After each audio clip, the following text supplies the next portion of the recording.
Land of the rising sun, we love and cherish. Beloved homeland of our brave heroes. We must defend our lives or we shall perish. We shall protect our hearts from all our foes. But if their price is that far out we hold dear, then let us die without a shred of fear. Held to be Africa, consecrated nation. O fatherland, this be our solemn pledge. Defending thee shall be a dedication. Spilling our blood, we count a privilege. The waving standard which emboldens the free shall always be a flag of liberty. We shall emerge triumphant from this ordeal, and through the crucible unscathed will pass. When we are poised, the wounds of battle to heal, we shall remember those who died in mass. Then shall our trumpets fill the glorious sun, and victory will start our mind to run. Oh God, protect us from the hidden pitfall. Guide all our movement lest we go astray. Give us the strength to hear the humanist call, to give and not to count their cost each day. Bless those who rule to serve with resoluteness, to make this time a land of righteousness.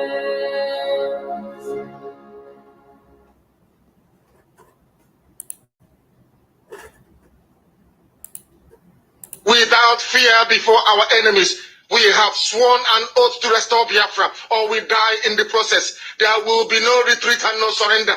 If the option they give to us is to seek our restoration by violence, every living thing living in the zoo will be destroyed. All the animals will be destroyed. It's a promise and a pledge we're making to them. They must understand that we just don't love our country. We are fanatical about Biafra. We will do everything humanly possible to ensure that Biafra comes. It is either the flag of Biafra is raised up or I am lowered into the grave. One of the two must happen. It is better for this heaven and this earth not to exist than for Biafra not to come to pass. We dedicate it into the hands of Chukwu Abiyama, the creator of the heavens and the earth, because only him decreed that we should exist as a race, and only him has the say to decide and to determine if we are to survive or not. We don't rest our hopes in any man. We don't believe that any country can do anything for us. We are going to reaffirm our faith in the supremacy of the creator of the heavens and the earth, Chukwu Abiyama, upon to whom and in whom every glory and honor belongs to. That's why we worship him and nothing else and no other. We worship the one true living God. That is who we worship. That is why we were created. We are not like any other people. We have been chosen by Chukwu Abiyama to serve him. We have been chosen by the creator of the heavens and the earth that we may serve him. That is why in our names it contains every praise imaginable. Every praise imaginable to the Most High is contained within our names, because we are very special people. We are here to reaffirm and reiterate that.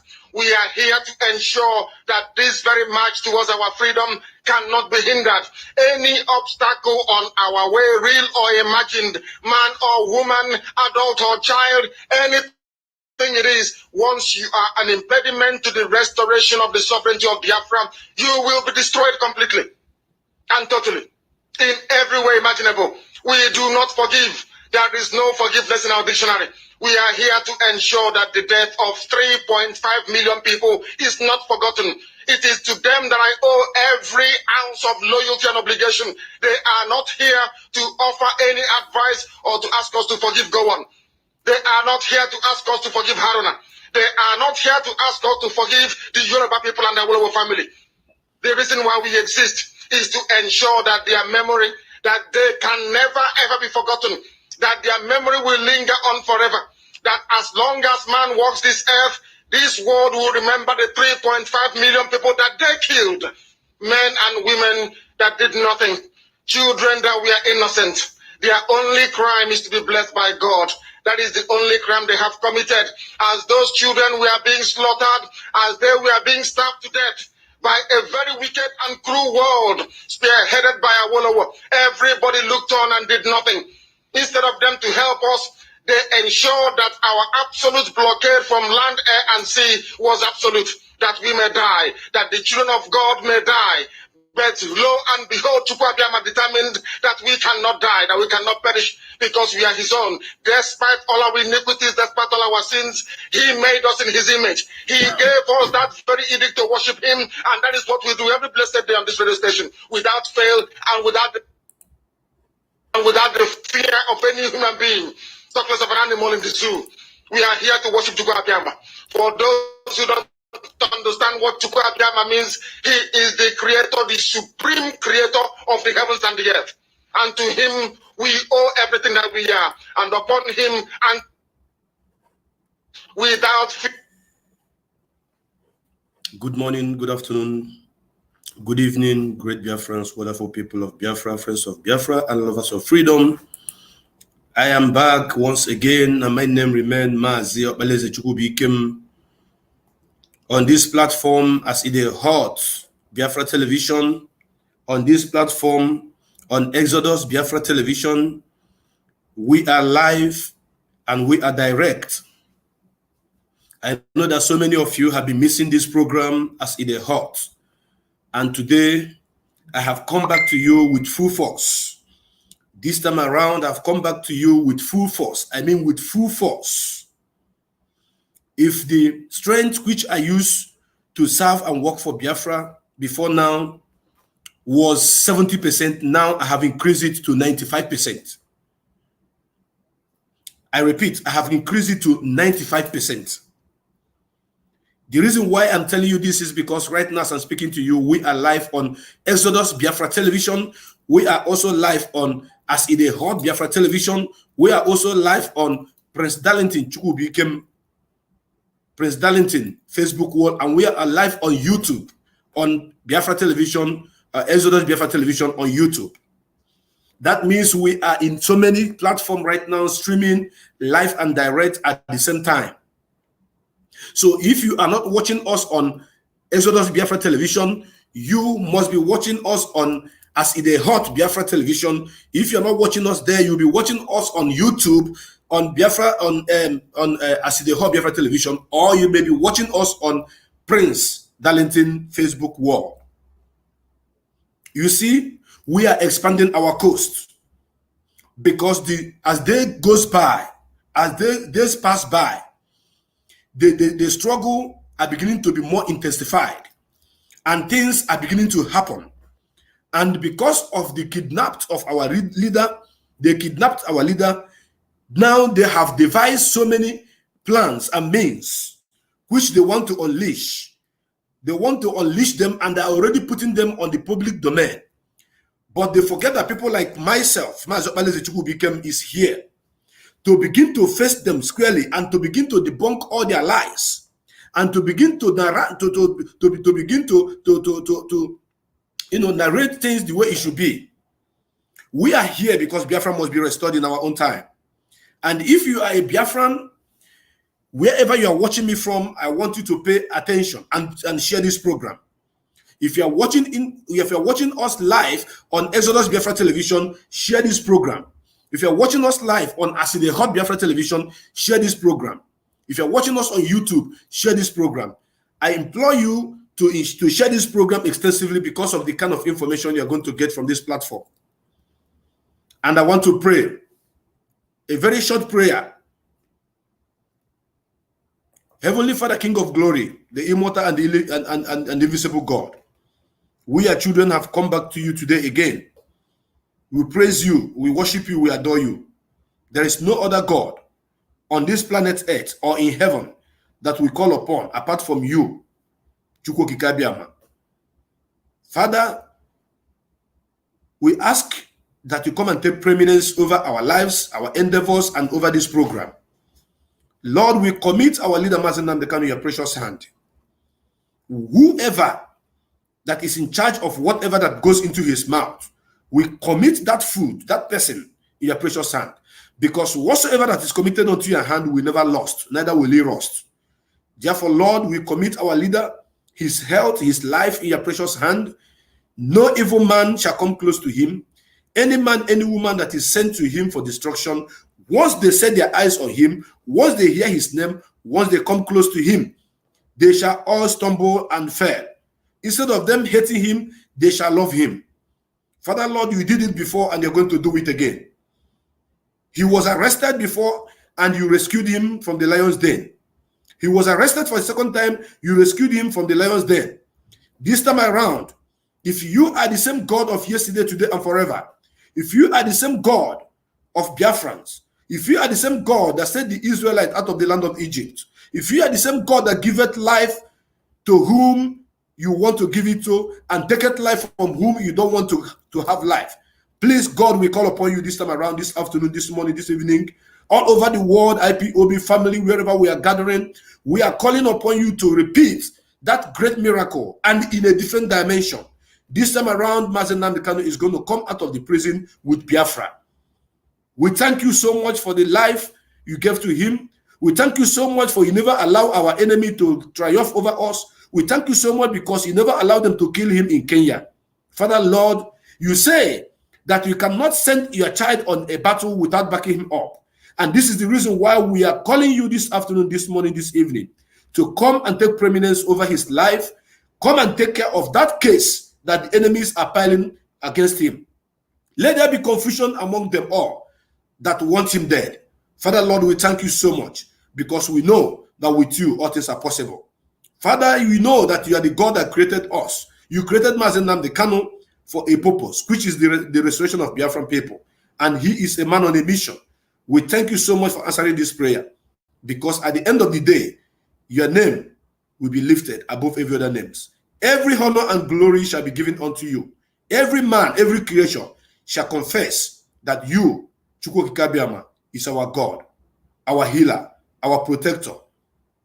Thank you so much for answering this prayer. And I remember all Biafrans all over the world, those in the hospital bed, Father, Lord, please remember them. Straighten your hand of healing upon their lives. Those in the prisons, Father, Lord, remember them. You are the God that winneth every case. Therefore, send forth that chief judge, because you are the judge. You are the chief judge of all judges. You are the police of all. You are the chief police of all police.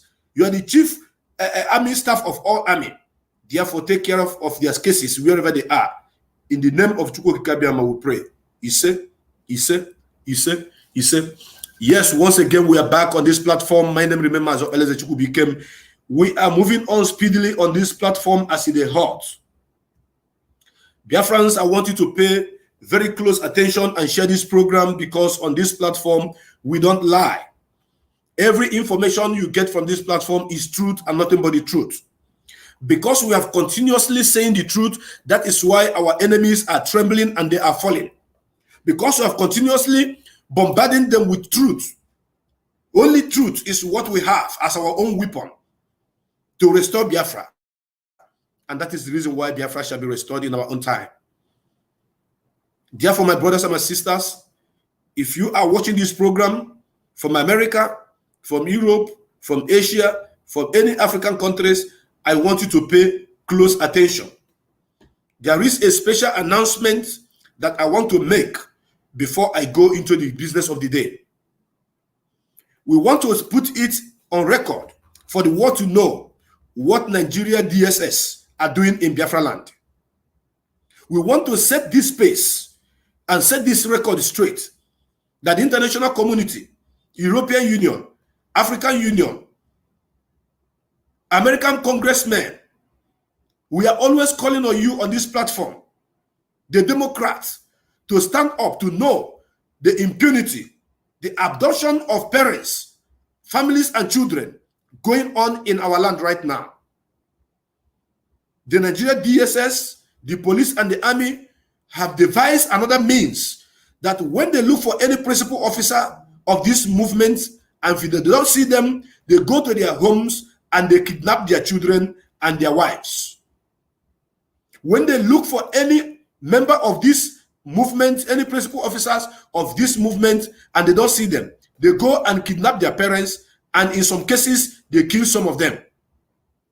They are kidnapping children of 3 years, 4 years, 5 years, 6 years, 7 years, including their mother, because they look for the father who happened to be one of the IPOB principal officers, and they don't find them.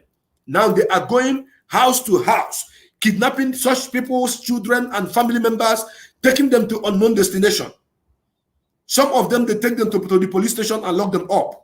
This is a disturbing information, but we have to put it on the public domain that the whole world may know. And this is the reason why you, as a Biafran, must jettison every ounce of your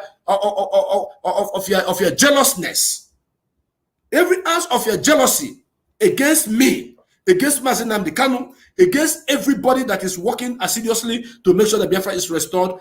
Jettison that your stupidity, that your enviness, throw it into the bin and do the needful by sharing this program. You will say it doesn't concern you. You will say you are not this, you are not that. But by the virtue of who we are, and we share the same geographical location as the people of Biafra, you are involved. Maybe indirectly or directly. However you want to twist it, you are a Biafran. As nobody teaches the fish how to swim in the ocean, as nobody teaches a baby how to put whatever that enters into their hand into their mouth, that is how the Fulani people knows who you are, that you are a Biafran. If you say it does not concern you, when they catch you on the road, they ask you what is your name. Once you tell them your name is Uzochukwu, once you tell them your name is Tochukwu, once you tell them your name is Chukwubike, Chukwuma, Angurika, they already know that they're a Biafran. This is how they are going from home to home, abducting people's family, their wives and their children. And we must make it go viral. We must call the attention of the whole world to understand that the Nigerian government are kidnapping children and their mothers in our homes because they are looking for the fathers.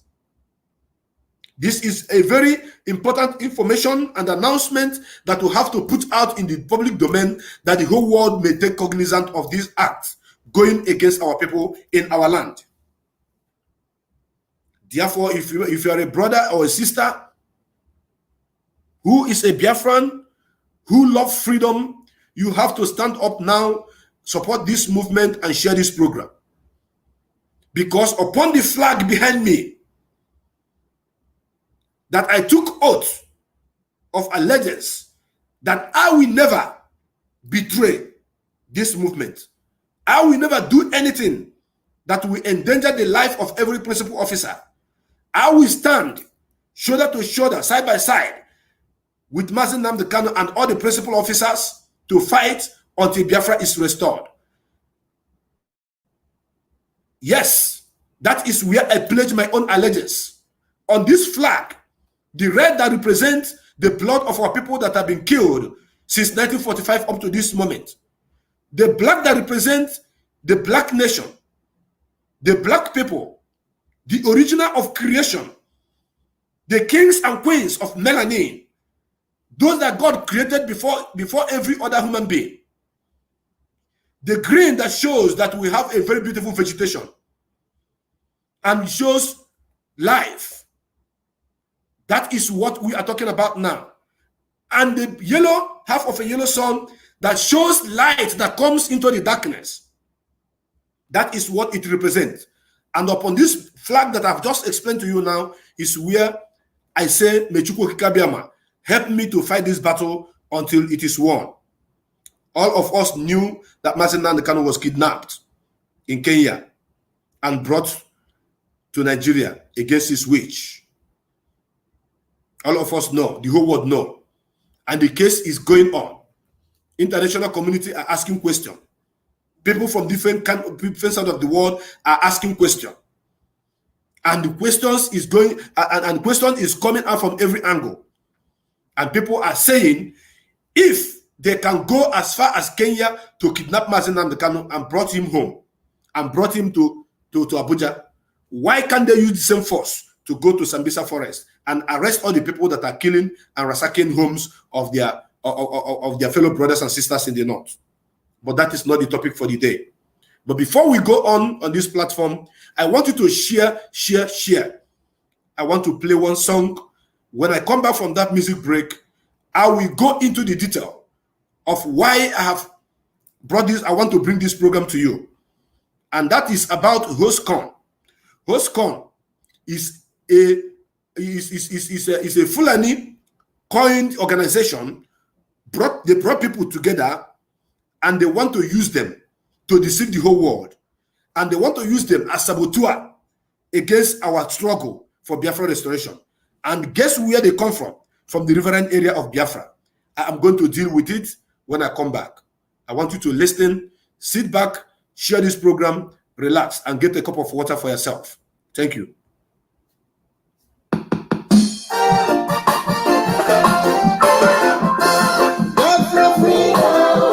Freedom is what we need now.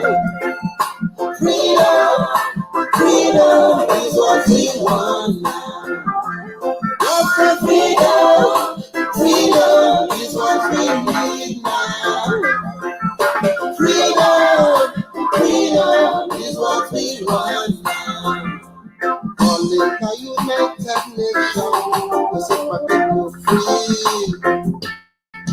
Calling the League of the Nation to set Biafra free. Lord, no.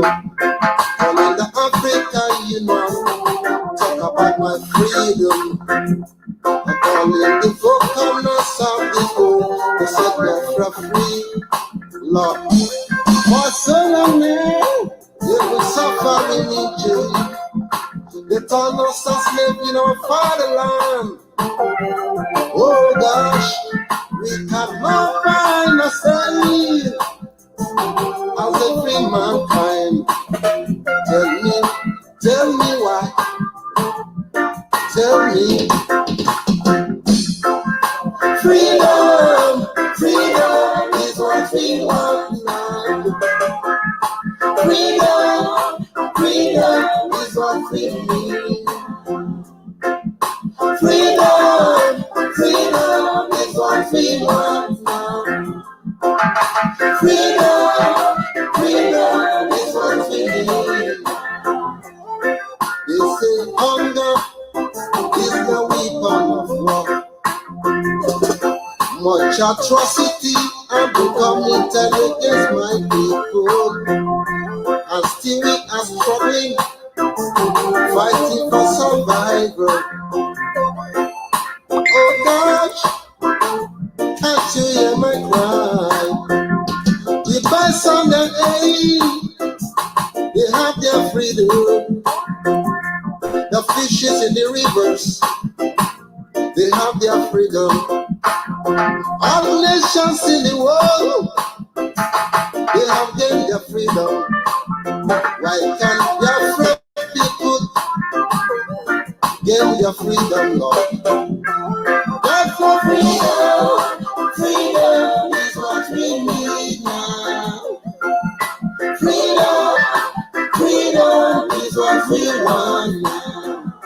Biafra freedom is what we need now. Freedom is what we want now. Oh gosh. Calling the United Nations to set my people free. Yes, we are back once again. We are calling the United Nations to set my people free. We are calling the United Nations to set Biafrans free. We are calling on United Nations to set the people of Biafra free. That is exactly what we are doing today. Biafrans all over the world, lovers of freedom. If you don't stand up to fight for your freedom, you are going to be killed like an animal.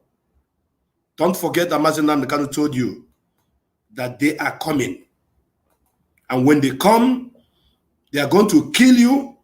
They are going to rape your mothers. They are going to rape your sisters. They are going to kidnap your fathers, and nobody will talk. But how will somebody talk? Before I go on, I want to show you something. Because a sacrilege has been committed in our own land. A sacrilege has been committed in our own land. Those of you that are watching us on Aside Hot Biafra TV are the only people that will see this. Those that are watching on Exodus Biafra Television, you can only see my face and hear my voice. If you want to follow up to know exactly what I'm showing on this platform, on the video, you can join people who are watching on Aside Hot Biafra Television or on President War or on YouTube. Because I have some things that I need to show to the whole world on this platform, Aside Hot. The reason why I'm showing this is because I want the whole world to know that the generation of this Biafra are different from those that came before us. Our fathers fought gallantly without anything. 127 guns is what they used to start fighting Nigeria government. And they could not win them for the next 3 years because their ingenuity have created an avenue for them to begin to manufacture our own armaments. And they use it properly.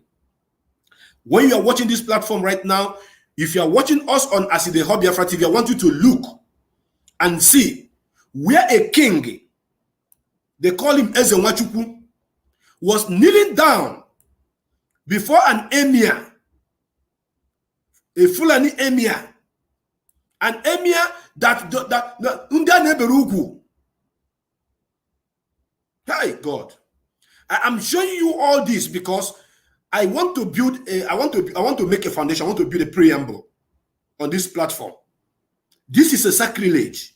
This man Gakwalo Nanibo. Look at him. He's not even wearing the slippers.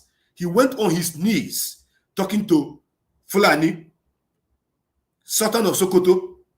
You can see it. If you're watching live right now on this platform, you can see it. If you're watching on Aside Hot Biafra Television, you will see it. I'm showing it live on the television. This is a sacrilege. This is a taboo in our land. Uncircumcised Fulani. Only God knows what is begging him. Maybe he's begging for contract. A king, a so-called king, Eze Nwachukwu, knelt down before Fulani. This is to prove, this is to show the whole world that the people we call our elders, our kings, have submitted their sovereignty into the hand of the Fulani. And that is why Fulani are the people choosing who becomes Ohaneze Ndigbo President. As you all knew, that it was Fulani that chose the George Obioso, the man that is answering Ohaneze Ndigbo President now. Look at it, I'm showing you. Look at it. Fulani were seated comfortable on their chair, and they having an Igbo man that claimed to be a king kneeling down. Why talking to them? Oh my goodness me. I am Bilin Abam. I cannot endure this anymore. I cannot endure this anymore. For those of you that are watching us on Exodus Biafra TV, most of you might have seen this picture I'm talking about. But if you have not, it is the same thing. You can still join us on Aside Hot Biafra Television and see the video I'm showing to the whole world. We are a so-called king. And this is the reason why when Mazi Nnamdi Kanu insult these people, some of you will say, hey, Mazi Nnamdi Kanu is too harsh. Mazi Nnamdi Kanu doesn't have respect. Mazi Nnamdi Kanu doesn't respect elders. How can I respect this kind of elder? Eze Nwachukwu, how can I respect you? Where is your prestige? Where is your dignity? In the open. In the open. In a congregation of Igbo mmadụ. Mabunde Suringili Igbo. Look at his knees on the ground, talking to oh my goodness me, this is an eyesore. But I want to bring it to the viewer of the whole world to know that the reason why we are still fighting to get Biafra today is because people like this man, people like Omasanda Ike Nwachukwu, people like George Obioso, people like Edwin Clark are still alive. They are living. These are the people that have submitted our sovereignty to the hand of the Fulani people. This man that is kneeling down here is having oil in his backyard. But the one that is kneeling down before is the one that is in charge of that oil wells. And only God knows if he's begging for his child or his children to be given some contract in Abuja, and they are begging. He is kneeling down before their slave masters.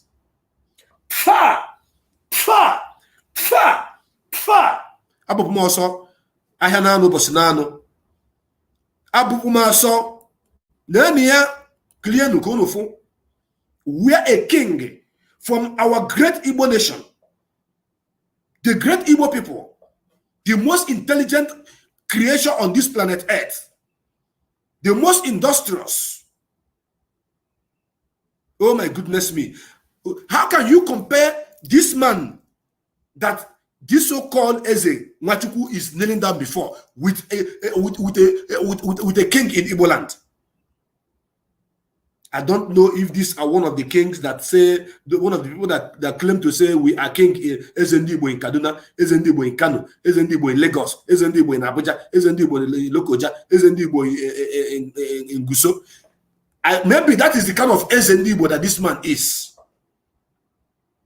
Because looking at this picture is irritating me, and I want the whole world to see it. That an Igbo man that claimed to be a king is kneeling down before a Fulani emir, begging. And this is why Mazen Nnamdi Kanu is the greatest of them all.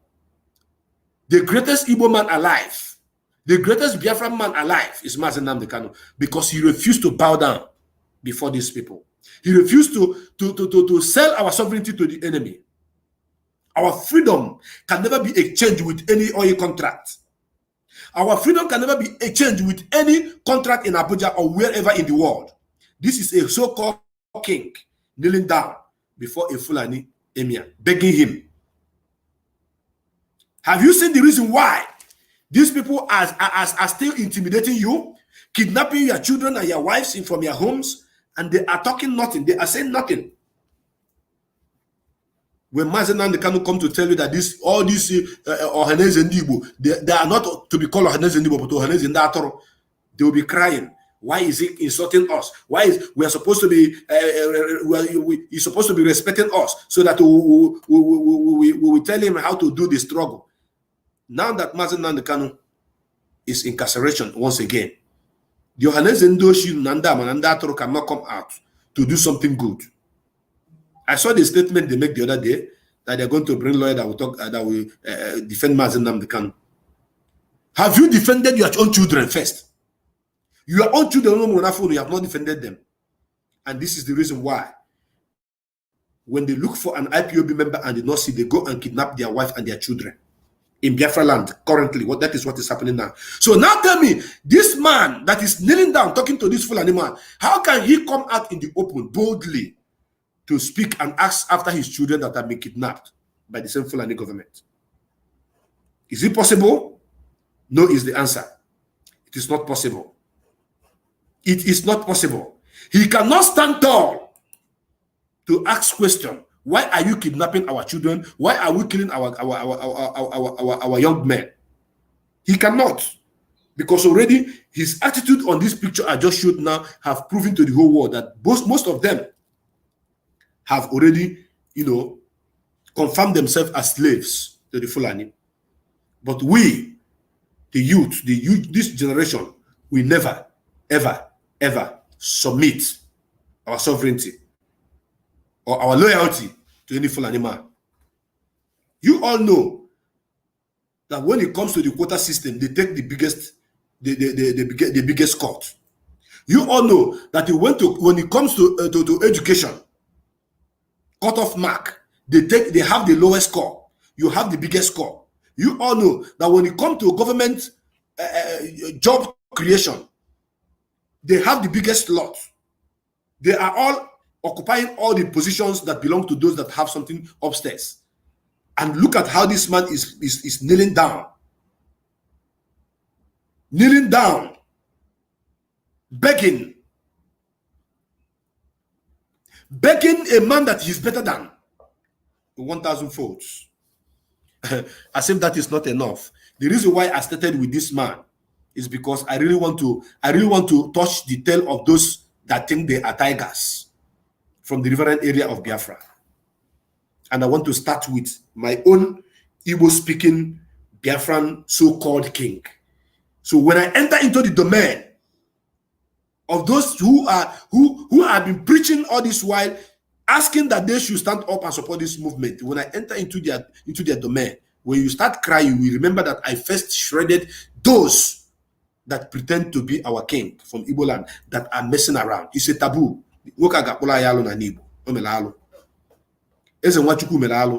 By kneeling down before a Fulani emir. Only God knows what he was telling him. So the main business for the day is what I'm about to dive into right now. And I want you to pay attention. The reason why you must pay attention is because Ndigbo ogaranya. Ntigbo ogaranya.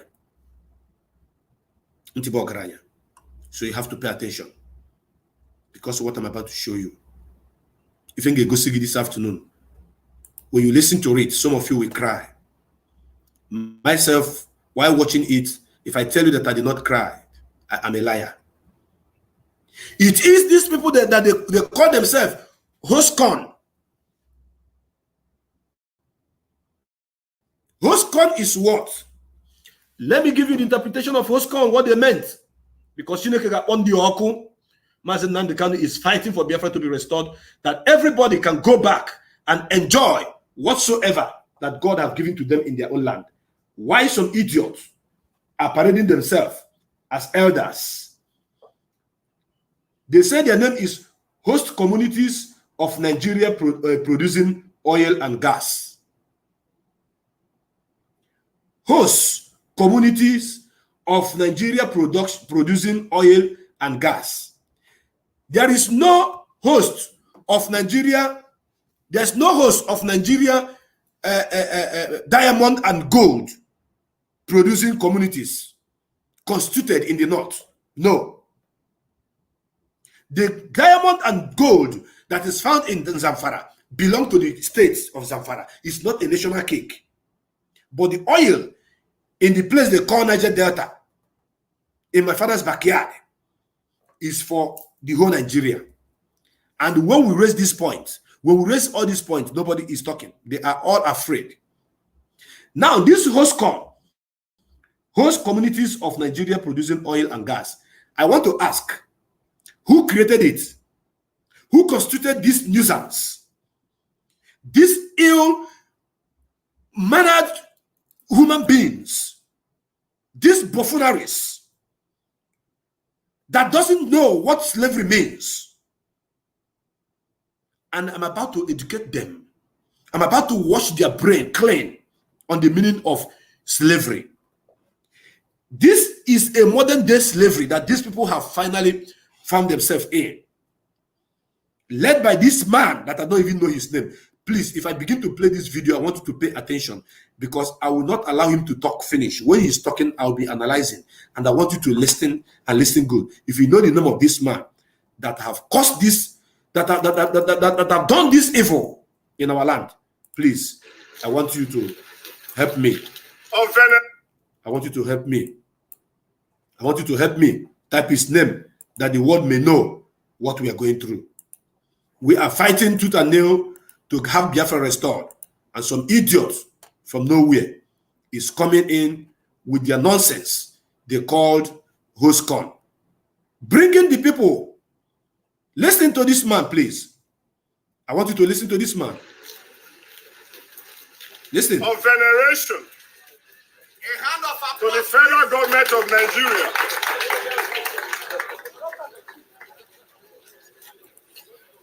We are here to pay our allegiance.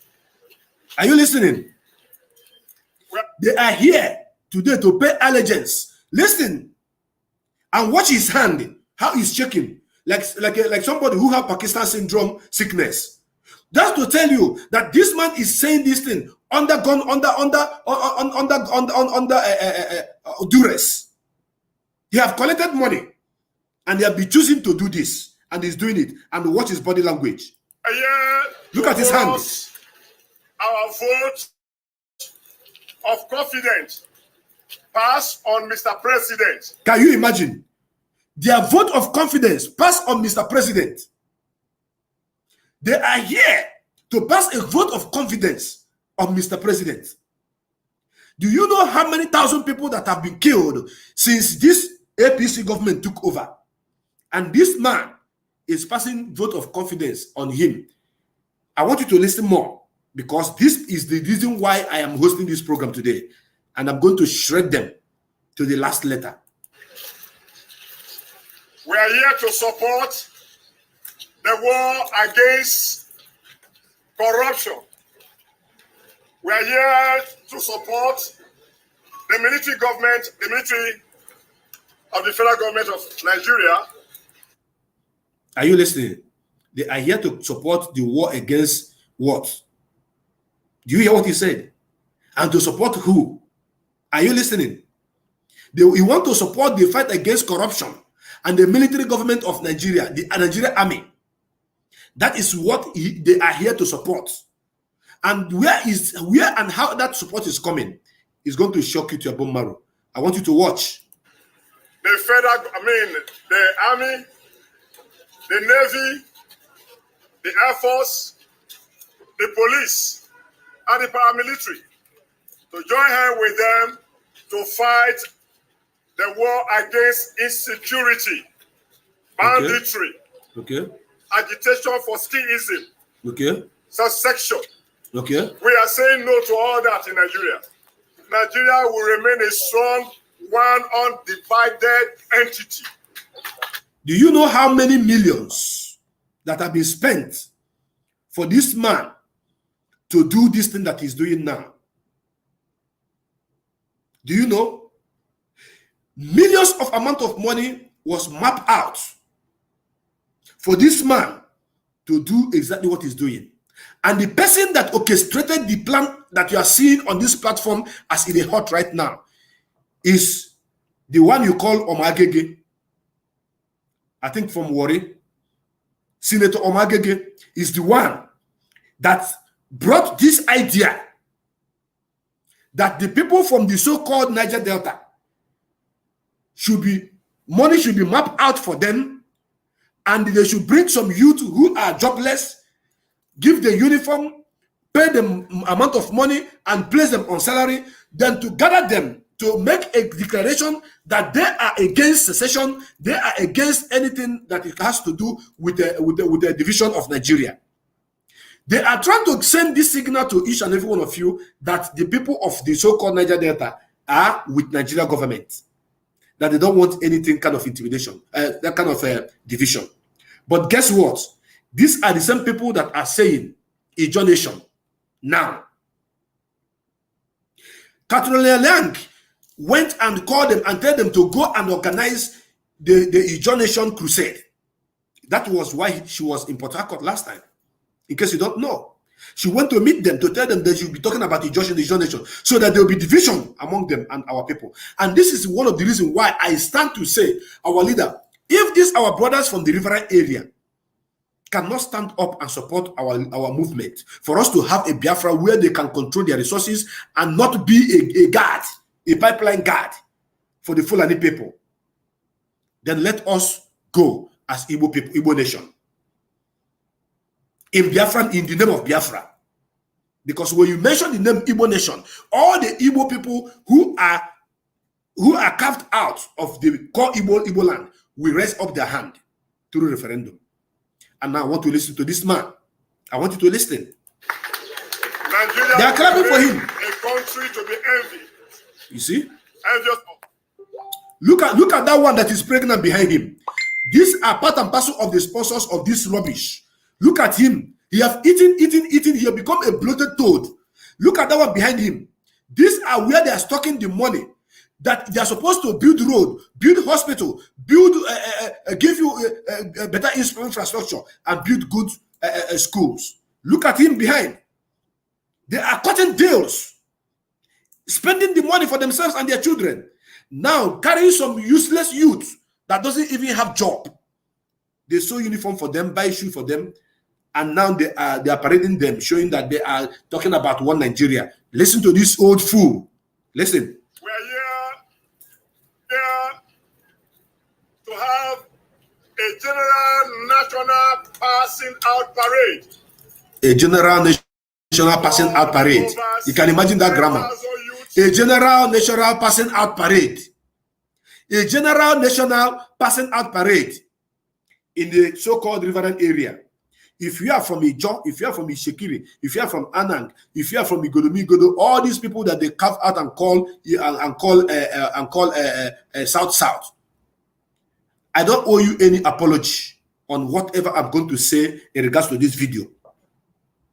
Your elders have been sold forever. They are lazy. They are myopic.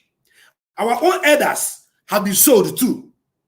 They love money more than the life of their own children.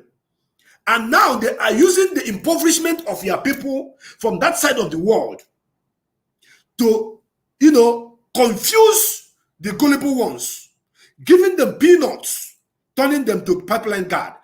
This crusade, this parade, everything you're seeing here is channeling to bringing youth from the Niger Delta to be looking after pipeline. Why the oil in their house, in their backyard, and the oil that these people are protecting and guiding is flowing to the north. And don't forget that Asari Dokubo is their chief oil pipeline guard. Listen to this man. Today. That were recruited and trained as pipeline surveillance personnel. Pipeline surveillance personnel.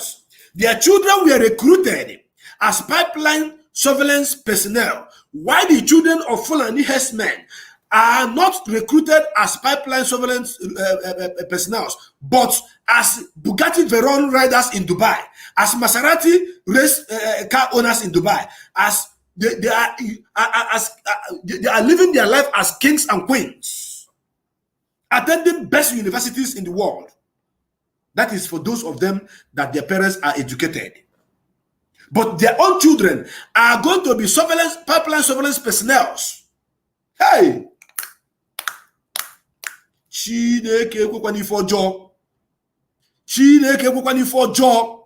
If you are from the so-called Niger Delta and you are still acknowledging yourself as a Niger Delta person, listen to what this man is saying. That they have brought their own children to be pipeline personnel, surveillance personnel, to be guarding the pipeline, the oil that is coming for their fatherland. Their children will be guiding it. Then the children of the people that have the oil pipe, that are enjoying the oil, will be what? Will be in Dubai, be in America, be in Canada, riding a bike that is worth 15 million, 20 million. Why their own children are there? Look at this man. Is this man worthy to be alive? Is this man worthy to be alive? No, because what is happening here is that this man has sold the life, the future of his own children, collecting money. How much did he collect? Listen. This passing out parade, we want to applaud the federal government of Delta State. They want to applaud the federal government of Delta State. Listen, for giving them pipeline guard contract. Nigeria Civil Defense and the DSS. Okay. That gave us all the support. Okay. At the training camp, when we all gathered at the Seluku NYC camp. Okay. For the training. Okay. When we gathered at the NYC camp for training in River State, we gathered in Edo State, when we gathered for training in Bayelsa State, gathered for training also in Akwa Ibom State, and also in Imo State.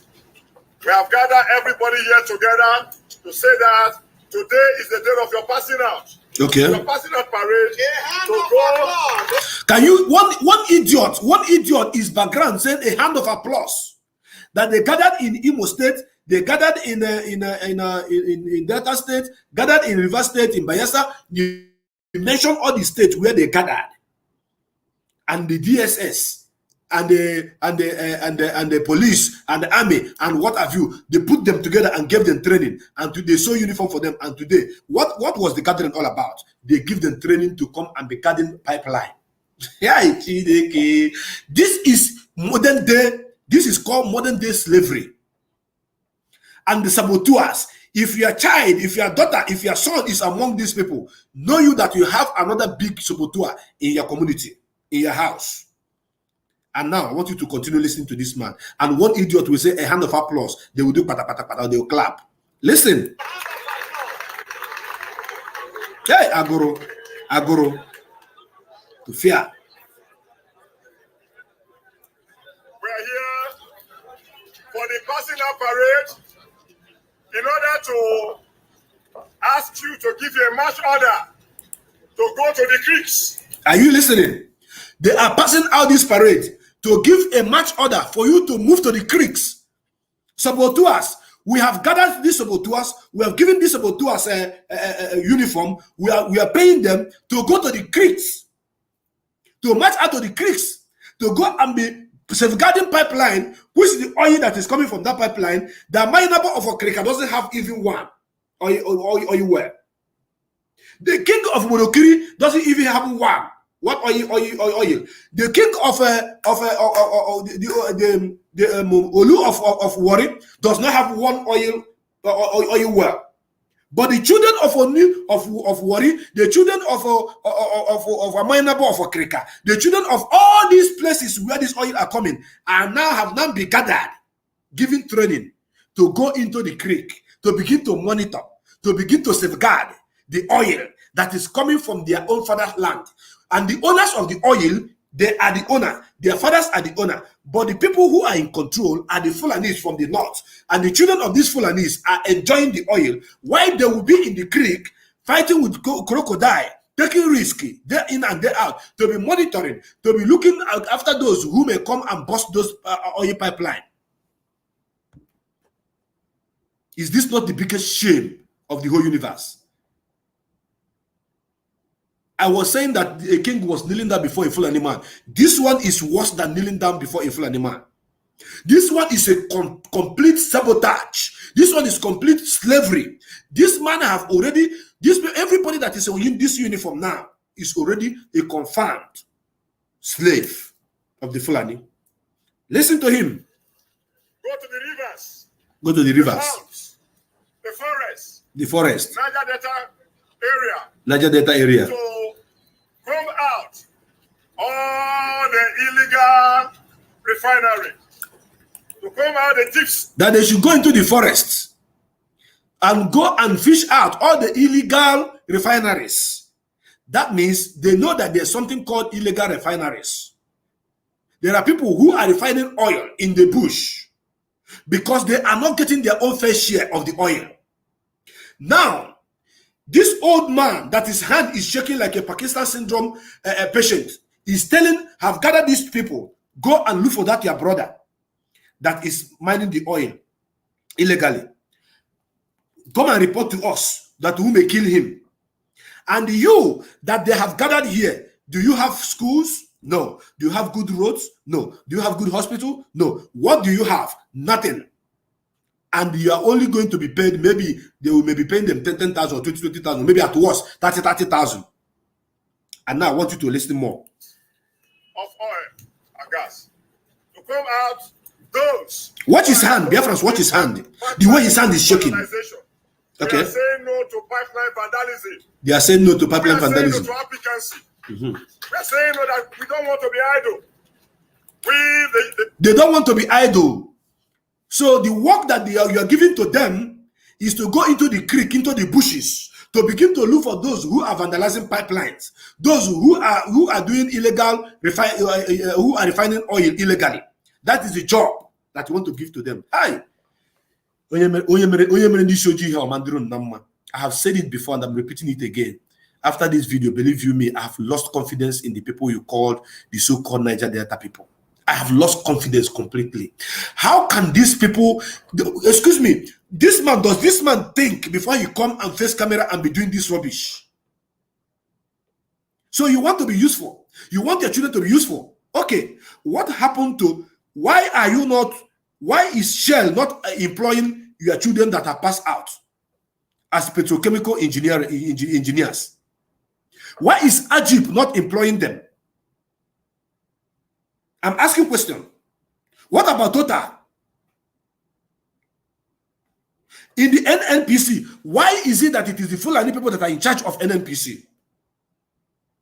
Why is it that Fulani are in charge of the oil marketers? Why is it that Fulani are the owners of the oil blocks? Do you see the reason why they were calling us those in the dot?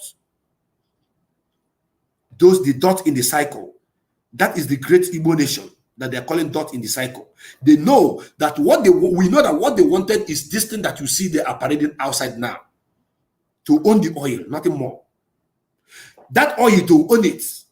Now, the people who are supposed to stand up and say, we don't want it again, we need to have our freedom, is the people that they are now employing to go and be looking after those that will go against them. I want you to listen. The youth of the Niger Delta, we, your parents. The youth of the Niger Delta. Please, before we go on, what is the meaning of Niger and what is the meaning of Delta? Niger simply means a place of darkness. That is why they don't have light there. That is why they don't have good road there.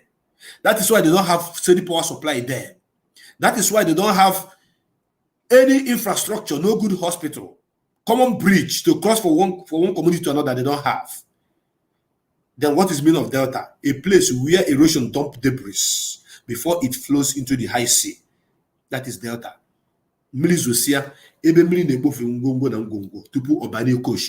That is called Delta. Niger Delta, a place of darkness where erosion dump debris before it flows into the ocean. That is what this man is calling them, the children of Niger, the youth of Niger Delta. The federal government, we continue. Keep our youth busy. So they want the federal government to keep their youth busy by guarding the pipeline, not by creating jobs for them, not by creating a enable environment for them, not by giving them good hospital, not by cleaning the Ogoni land that they have promised them for thousands of years, not by giving them good schools where they can go to school, study, pass out, and have a good job. No, but by going into the bushes. Hi, oh God. Hi, my brothers and my sisters from the riverine area. Ndonu, sorry. I'm saying sorry to you people. If you don't stand up to begin to counter this rubbish, all of you that are broadcasting, that are saying our Ohaneze Ndigbo, what they call them, Ohaneze Ndigbo are doing this, Ohaneze Ndigbo are doing that. This one is worse than what Ohaneze Ndigbo have done. That they want to keep your brothers and your sisters busy by giving them pipeline guard to go into the bush, into the creek, to be guiding pipeline. Mosquitoes, snake, and what have you will be biting and killing them. And this old man, whose hand is shaking, is one speaking this evil from his gutter, he called mouth. Listen. And I want to thank the presidency for approving pipeline surveillance. Hey! He want to thank the presidency for approving pipeline surveillance. Are you listening? Excuse me, Biafrans. Are you guys listening? Are you truly listening? He want to thank the presidency, not the president too. Are you getting it? Are you with me? For giving them pipeline surveillance. And who canvassed for this? Omagege is the one that canvassed for it. Omagege is the one that canvassed for it. And now they have given it to them. And they are thanking the presidency for giving their children job of protecting pipeline. Then the pipeline, the oil that is coming from that pipeline is now flowing to the north, and the children of the people from the north will now go to Dubai, buy Maserati, buy Bugatti, buy what they call it, Mercedes Evoque, enjoy themselves, begin to enjoy their life. Why the children of the people that have the oil, they'll be given contract of being inside the bush and doing what? And taking the surveillance of the oil. Listen. Want to thank the presidency the federal government for giving approval to your. He said you want to thank the presidency or federal government. Listen. Approval to your recruitment, approval to your uniform, and. Are you listening? For giving approval for the recruitment, approval for your uniform. Okay. Also, approval to your security well-registered company. Your security well-registered company. Can you imagine this idiot? I swear, I feel like bringing this man out now. I just feel like bringing this man out of this video. With the blow, I will scatter his mouth. I don't care if I will go to jail about it. Look at an old man, an old fool, guffing rubbish from his Bugatti. Eh? Can you imagine? They are thanking the presidency for their uniform, for the training, for this. Oh my goodness me. And somebody will come and tell me that I will be in the same country with person who is reasoning like this. This is the reason why they fought down our people. They fought us down during the war. Opened the road for the enemies. They came through Port Harcourt before the fall of Owerri. In case you don't know, these are the idiots. These are the Fulani slaves that does all those rubbish. And after they seize our properties, and look at what he's talking about. Look at the kind of job he's getting for his children. What did Goodluck, their brother, did for them in the north?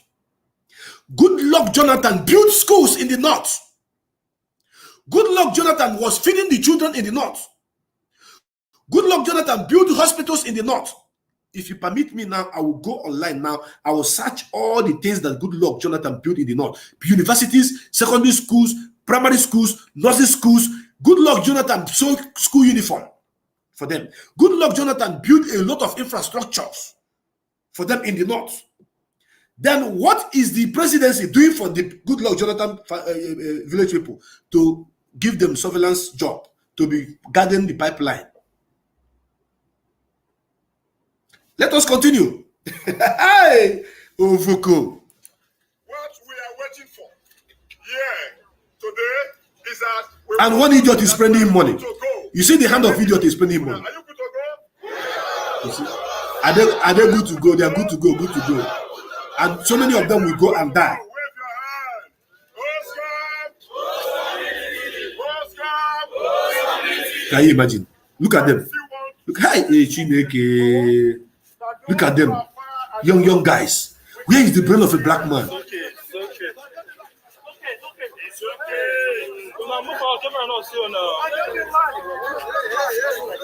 Hey!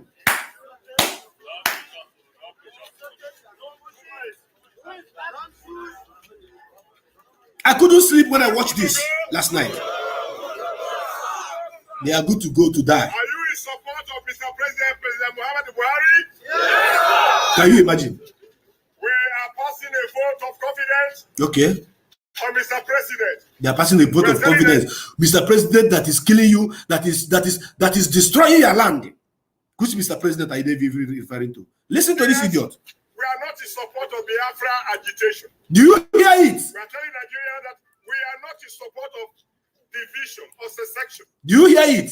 They are not in support of Biafra agitation. They are not in support of division or secession. I will play it again because I want people like Efe Uwano. I want people like Idudu. I want people like Sophia. I want people like Sophia. I want people like robots. Those gallant Biafrans that are fighting from this side of the world to do justice to exactly what this man is saying. I'm calling them out. All of you that are from the referent area of side of Biafra, to see the reason why I, Ohaneze, was fighting and asking, are we supposed to continue waiting for these idiots? People like this idiot, this fool that is standing here speaking, or are we supposed to move on with our only brothers, those that have been giving their life, dying for the restoration of Biafra? And some of you were angry with me. I call on you to do justice to this. If you have not talked about this, it is time for you to stand up to talk about it. Let us see if your people are going to listen to you people or not. Tamuno, all of you, the coastal region of Biafra, all of you, Mrs. Erawa, I am calling on you to do justice to this. Whenever you are going to attend, you are going to speak on Radio Biafra. I have my reasons why I'm mentioning names. These are the people that I love so much. These are the people that I respect so much. These are the people that I know that have stand up for their own people, for the restoration of Biafra. From this same side, where this man that looks like chimpanzee is coughing out nonsense from his Bugatti. Listen. We are not in support of whatever look illegal that's against the constitution of this country. And because the Niger Delta is the most peaceful. Niger Delta. What is the meaning of Niger Delta? Where is the name Urobo? Where is the name Ijo? Where is the name? Of what do you call it again? Anang. What is the meaning of Niger Delta? Niger Delta, is it your local language? Niger Delta, is it are you a homogeneous person from Niger Delta? Did you people emerge organically as a people of Niger Delta? Continue to listen. Geopolitical zone in Nigeria today. Well, let's see what is happening in the northeast of the Boko Haram. We all know what is happening at the Middle Belt with banditry. We are fully aware of what is happening in the northwest of this country, Boko Haram. We are aware of what is happening of Fulani henchmen, whatever you call them. All we are saying is that Mr. President have woken up. The security agency of this country, talk about the army, task force, whatever force they have woken up now to the challenge of the insecurity. And we want to support that insecurity is a pediment. We're also saying here that the Niger Delta, because of your own involvement, because you decided to down tools of war, because you decided to go for peace.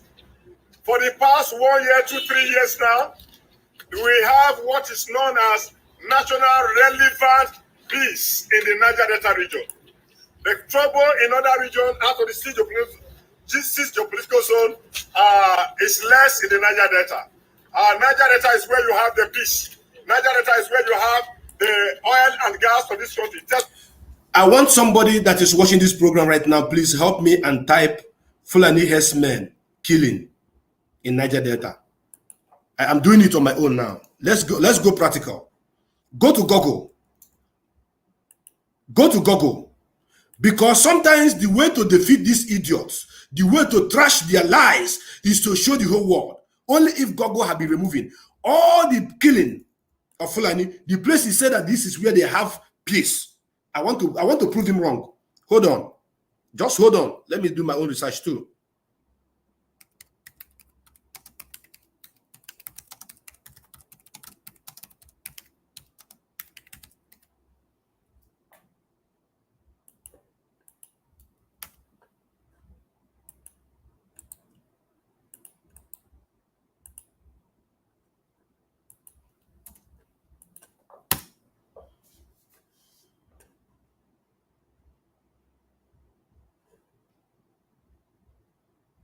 Okay, if you type on your Google right now as it hot, because that's why they talk, you are going to see the first news you will see. Just type Fulani herdsmen killing in Niger Delta. The first news you're going to see is 14 failed killed by Fulani herdsmen in Delta community. Then you're going to see herdsmen kill one in Akwa Ibom community. You're going to see tension in Delta as suspected Fulani herdsmen killed. These are news link, different news link in different places they call Niger Delta. Please help me do the research, please.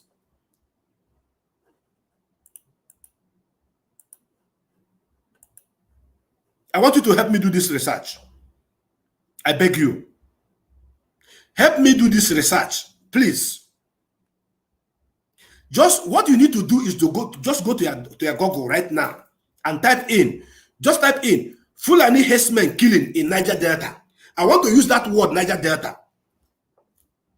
The first news you will see on top is 14 fed killed by Fulani herdsmen in Delta community. And that was 2020, 16th of February 2020. Then the second one, you will hear the second news link you are going to see is herdsmen kill one in Akwa Ibom community. In Akwa Ibom community. The same Niger Delta. Then the third one, you see tension in Delta as suspected Fulani herdsmen kill 2 in the same 2020. This one is on May 7th. Another one, you will see Nigeria herdsmen reign in terror in Niger community. Then you see another one, Urobo group ask herdsmen to leave Delta community. You will see another one, leave our bushes, angry Delta farmers demand. You will see another one, killer herdsmen attack citizens, yet again killing 4. Oh my goodness me. It is numerous, uncountable, where this man is lying. You can Google, and while you are Googling, please, I want you to be posting, don't post the link, I don't want your link here. Just be posting the date it happened and the headline. Put it that the world may see on the comment section. On the comment section, where this man is lying, saying that is where they have peace for the past 2-3 years. And this is where they are killing them, slaughtering them, day in, day out. Let me continue. While you are doing that, let us continue. Of the economy of this country. And we want to say thank you very much for coming out of the creeks, coming out of idleness to join the Hoscon security surveillance force. We want to say that we are using this occasion to say that foreign investors should come in to the Niger Delta. No foreign investor is coming, idiot. Idiot, shut up. Fool, shut up. Ape, shut up. No foreign investor is coming to your Niger Delta, because Niger Delta is a place of darkness, a place where erosion dump debris before it flows into the high sea. That is the Niger Delta. When I'm done with this analysis, I'm going to show you a picture of the so-called Niger Delta, that this man wants the children to go and be garden pipeline that is being sent to the north. The money that came from this Niger Delta was used to build the railway from Nigeria straight to Niger Republic. Yes. And they went and built refinery in the same Niger Republic. The money that is coming from the community where their children are now going to be in the creek to be watching garden pipelines. They use the money to build refinery in another country. They use the same money to build railway station to another country. But the people that has the oil is to go into the bush and be safeguarding that oil. What do you have to make out of this? All my brothers and my sisters that I mentioned their name on this platform, I want you to know that I respect and love you guys so much. And I'm calling your attention to go and look into this case. And I want you to digest and digress further about this particular topic. Because if you don't, it seems like this man is speaking for you people. We know that he's speaking for nobody. He's speaking for his stomach. Let's move on. Industrialization. But in this occasion, to say that all members of the Niger Delta region of host community to align with Mr. President on his innovation of diversification from oil and gas to agriculture. So, do you people remember when their representative in Aso Rock that they called Buhari told you that he's happy is that the youth from Niger Delta, they have had meeting with them and they say they don't want Biafra and that they will not even give them access to the sea. You remember? That was last 3 weeks or last month. Do you remember? Do you remember? The representative tell the world that he have discussed with them, and these are the set of the youths that he was referring to. They impoverished them. They underdevelop their communities. They spoil their water. They spoil their land. They spoil their air that they breathe. They have spoiled their brain too. It seems like all these things that they have done in their land is affecting their brain. They make them very, very poor, very, very hungry. Now they don't have any option. Whatever that is thrown to them as bone, as dog that they are, they will jump into it and collect. I'm referring to these people here, not the great people of my brothers and sisters from the coastal region. I'm talking about these idiots that you are seeing here. Continue listening to this man. In the next 2-3 weeks, we are going to launch the agricultural scheme of the host community of over 20 billion naira in the next few weeks. Do you hear what he said? This is where they used to deceive all of you. They have promised them. You know, when you want to catch a monkey, you have to go with banana, and you have to behave like monkey. You will throw one, monkey will catch and eat. You will play, you will dance. You come a little bit closer. You throw another one, monkey will catch. You will do like monkey, do like a monkey. The monkey, you'll be coming closer. You'll be throwing until you come close and you catch the monkey. The same thing if you want to catch a chicken. With corn, you throw it far, it come.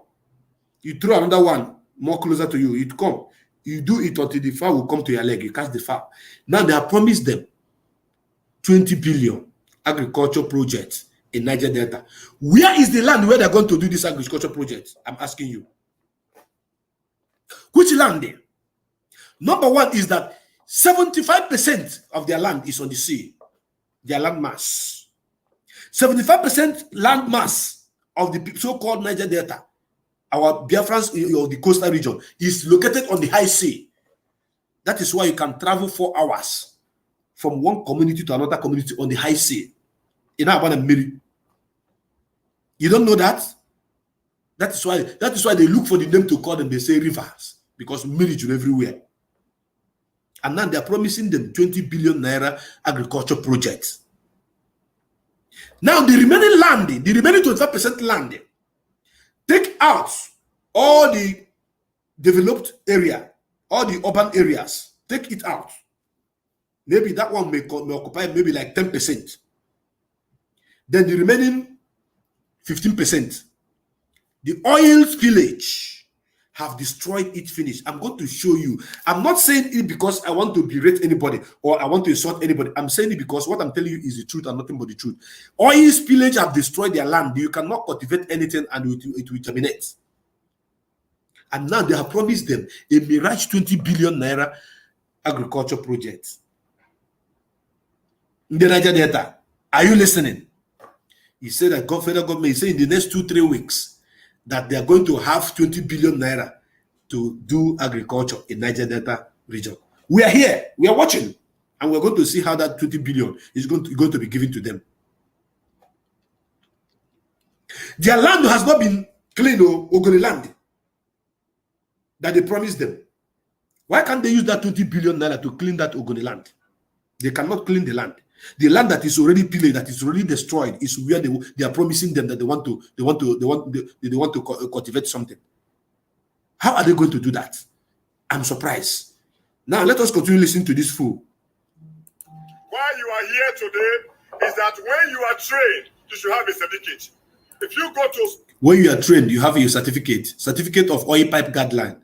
Can somebody put it for me, please? I want, you guys are not doing me well. I want. Please, what this rubbish this man is saying, can somebody be putting it in writing? That the reason why you are trained is for you to have a certificate. Certificate of what? Certificate of oil pipeline guard. Certificate of oil pipeline guard. Certificate of oil surveillance in your own land. You should have a certificate. Okay. As a trained person, you should have a certificate. You should have a letter of introduction. Not a certificate as a doctor. Not as a certificate as a lawyer, not as a certificate of any should I say a profession that can put food on your table. No, but as a certificate of somebody who should be inside the bush. If rain is falling, to be beating the Hoscon.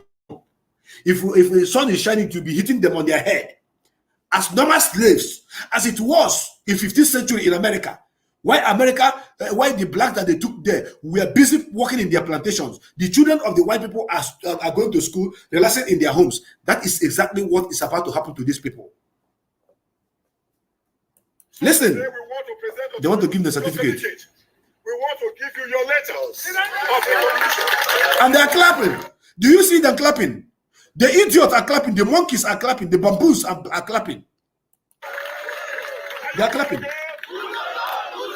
Are you good to go, fools? Okay, fools are good to go. Look at them. We have been well trained. You have been well trained. You have been so patient. I want to announce to you, this is the first time in the history of Nigeria that the federal government, through the NNPC, have agreed to give you pipeline contracts. Chineke, this is the first time in the history of Nigeria that the federal government, through the NNPC, giving you the pipeline contracts, pipeline guard contracts. Oh God, this man have broken, should I say, record, Guinness Book of Record, Guinness Book of Record. This is the first time federal government of Nigeria, as if he's doing something good for them, is giving you contracts through NNPC, contract for guarding the pipeline. That pipeline, have they asked themselves, where is this oil flowing to? Where is this oil that we are going to be guarding the pipeline going to? Who is the owners of the oil wells? Who are the marketers of this oil?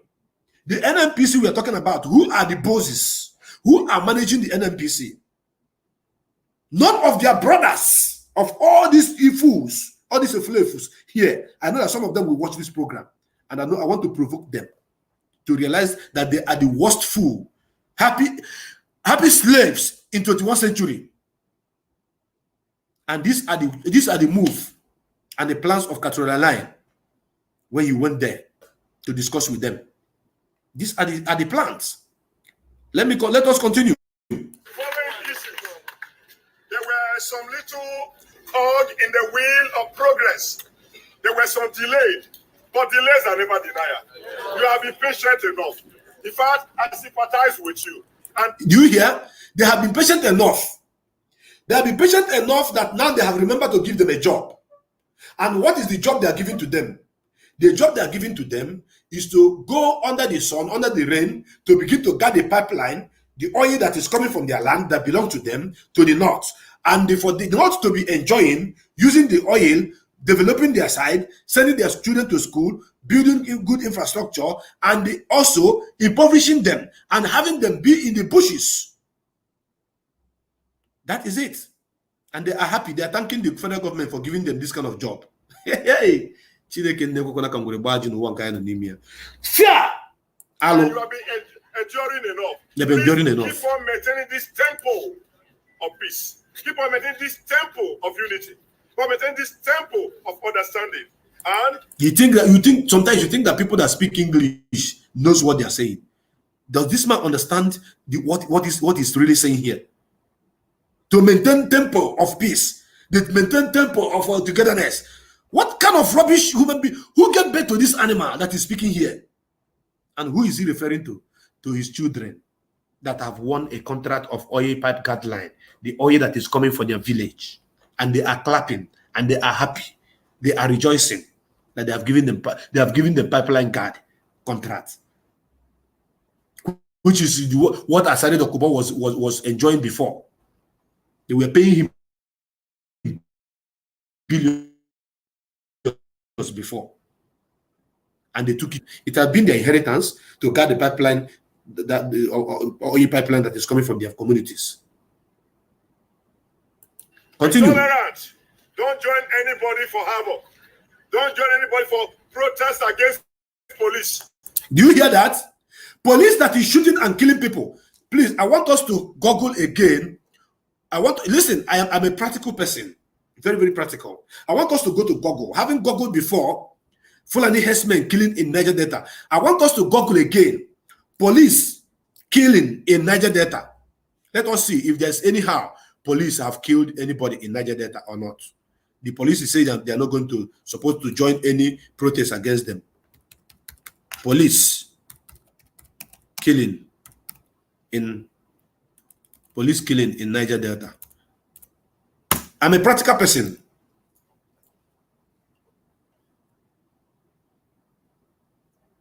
Let us see.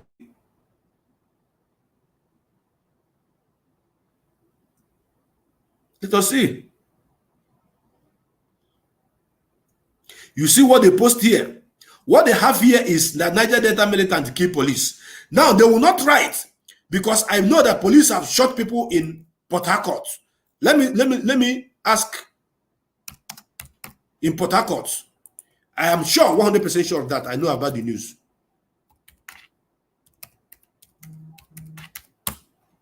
I'm sure.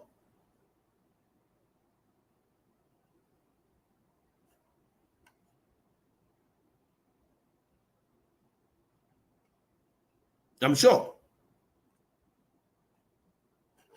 My brothers and my sisters, something is happening on Google. Now let me tell you what is happening. Google have removed all the police brutalities in Nigeria. Google have pulled down every news of Nigeria brutality. They now replace it with the killing of police by unknown gunmen. What you will find now on Google now is gunmen attack police and kill. You will not see police killing somebody, because I knew it. I think it was 4 years ago. The police killed people in Port Harcourt. They shot a driver in Port Harcourt because of, I think, 50 naira or 100 naira. In Bayelsa, such a thing have happened again. Also, even in Delta State, it happened that the people came out. Okay, let me search for of that Delta. Let me search of that Delta State in Warri.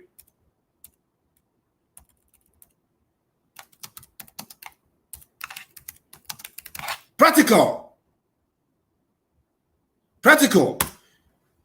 Let me see. You see what they have, what Google is doing right now is removing all the atrocities that Nigeria police have perpetrated against the citizens and replacing them with that police that is being killed. All of you knew there was a time Warri boys pursue police people that killed innocent, that shot innocent guy. On this platform, I don't lie. I tell you the truth as it is, as in the heart. Now they have removed all that news and replaced them with police being killed. Now it's not that police are the one killing, that have been killing people.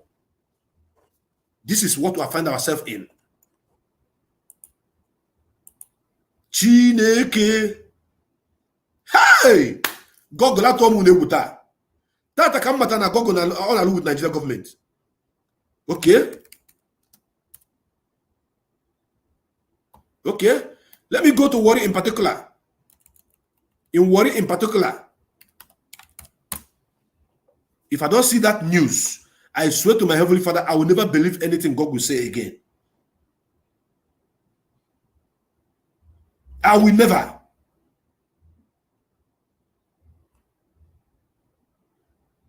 Hey! Chimo. What you will see, gunmen killed police, gunmen killed police, gunmen killed police. You will not see police killed citizens. You will not see police shoot and kill. You will see it again on Google. Go and check now, you will not see. You will not see again. Go there now and see. Police have been killing innocent people, and this fool here, because they know the job they are doing, combine every news that Nigeria police have been killing innocent people, taking it away, replacing it with it is only police that is being killed. And this man is saying that people should not join the protest. What brought about SARS, about the NSAS? What was the reason why NSAS protest was held? Because SARS was killing innocent people. They are killing in Delta, they are killing in Port Harcourt, they are killing in Cross River, in Akwa Ibom, in Enugu, in Onitsha, in Lagos, in Kaduna, everywhere. No, they don't kill anybody in Kaduna. Police doesn't kill in the north. They only kill in the south. And somebody is giving me information now that Nigerian military killed 3 people in Ladipo market today. And guess who are they? They must be Biafrans of Igbo extraction. Let us finish listening to this idiot. Don't join anybody protest against federal government. Don't join anybody protest against federal government as if everything is okay. Do you see what we're talking about? That you should not join. They are talking to this idiot, this set of idiots, not to join to protest against federal government. That means that him and his family is enjoying. They have everything within their reach. That is why they are now telling these efulefus not to join any protest against federal government. Please join us in the protest for our divinely endowed denied prerogative of the oil and gas. Prerogative of oil and gas. You have oil and gas and you're hungry. You have oil and gas and your children are hungry. They are dying of hunger and starvation.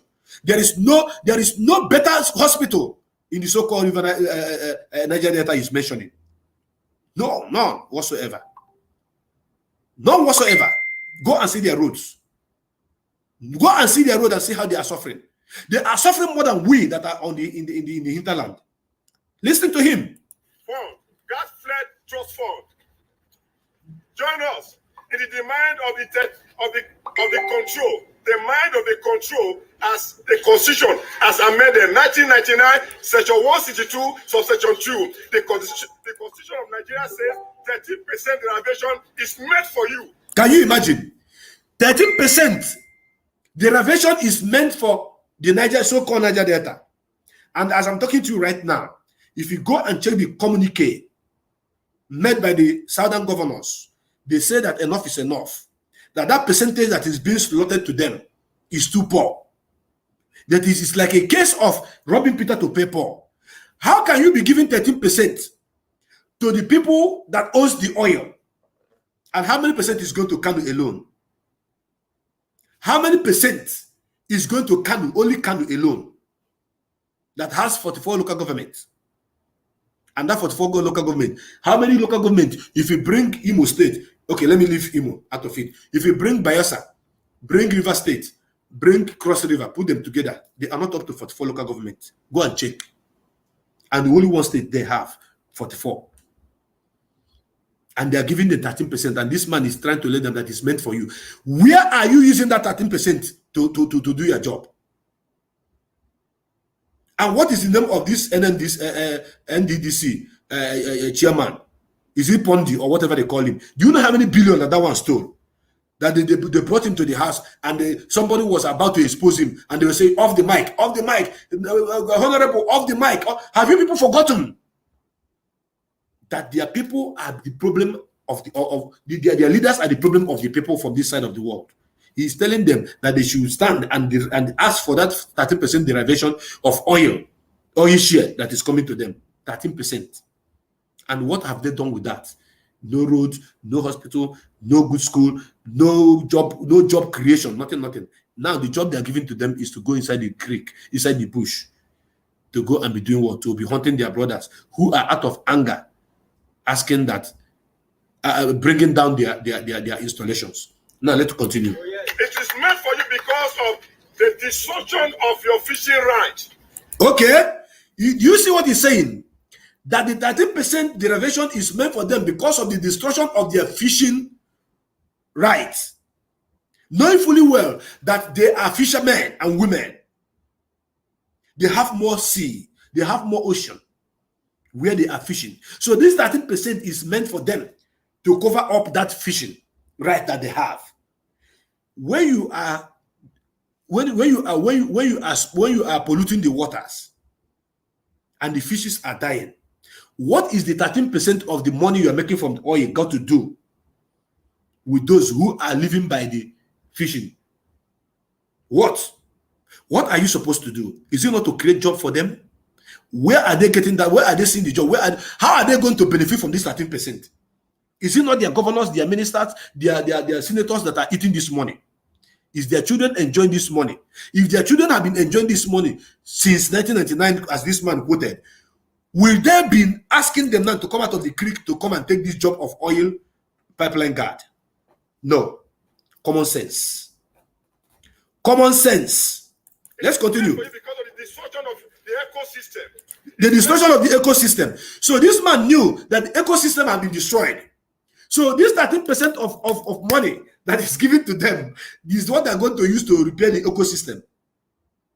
This man is a fool. He's a bloody fool. Animal is better than him. I thought that what this man should be talking about is the cleaning of Ogoni land. Should be their priority. That federal government should come and clean Ogoni land for them. That they should take care of their waterways, clean everywhere, build canals. When erosion falls, water can go through the canals. Yes, clean up the rivers that oil spillage has spoiled. I think this is what this man should be talking about. Now he's using the 13% of oil derivation that is coming to them to convince them that money is coming, that it belongs to them. Having lied to them that 20 billion is coming for them for agriculture. And I think I've explained that better, because there's nowhere they're going to do any agriculture of any 20 billion. If that money even come out, maybe 10 or 20 of their leaders, their thievery looters will take all the whole money, and they will remain in poverty.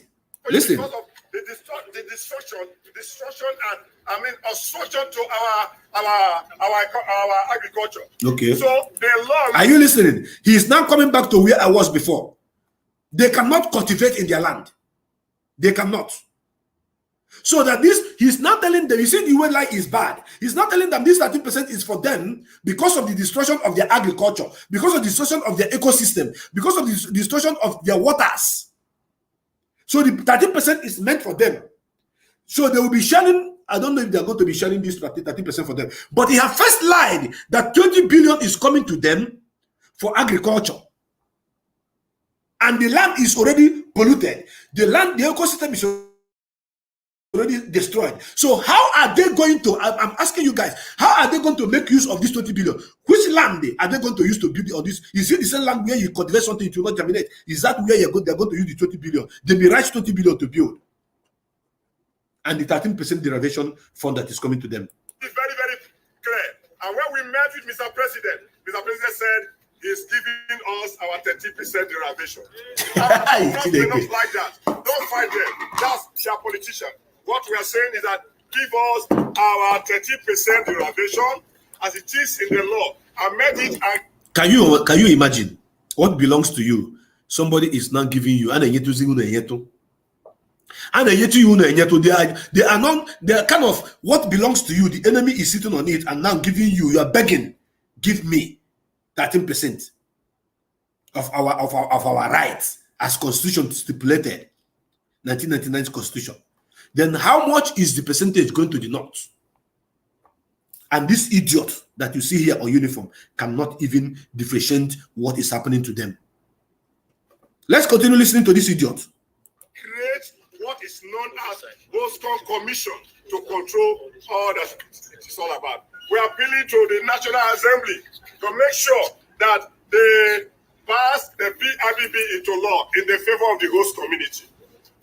We are appealing to the presidency to make sure that they make haste to sign the contract now that have been prepared for the host community pipeline surveillance. Okay, they have not even passed into law.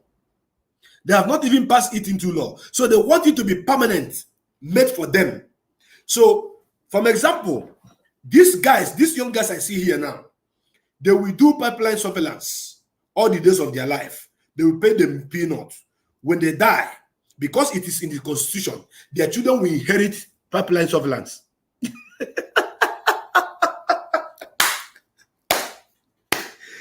Just like in our tradition, mostly when your father is a blacksmith, when he dies, the child takes over that business. Most times, when your father is a musician, when he dies, the child will take over. Most of the times, when your father is a farmer, when he dies, your children take over. So now, what this man is asking for is that it should be passed into law that oil pipeline surveillance should be the right to the children of the so-called Niger Delta. That even if their fathers do it and die, their children will continue from there because it is their right. It's already into law. I don't know whether you people are.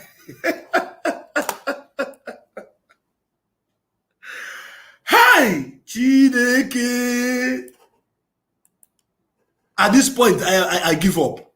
I'm not done with this man, though. I'm not done. I give up. I swear to God who made me and you, I give up. I give up. A human being in this 21st century will be begging for government to pass law for his child to be a surveillance to the guideline, to be guarding a pipeline that of the oil that is coming for their own land, that is going to the land of the enemy. They are the enemy. So what they want is the oil in our land. They don't care about your well-being. Let me continue. To make sure that this is released now, that the 10 modular refinery licenses waiver is released to us now. Okay. So while we are here today, if you look at this direction, you will see this split card. Hoscon Oil and Gas passed vote of confidence on Mr. President Muhammadu Buhari. Not only him, we passed vote of confidence on the DSP.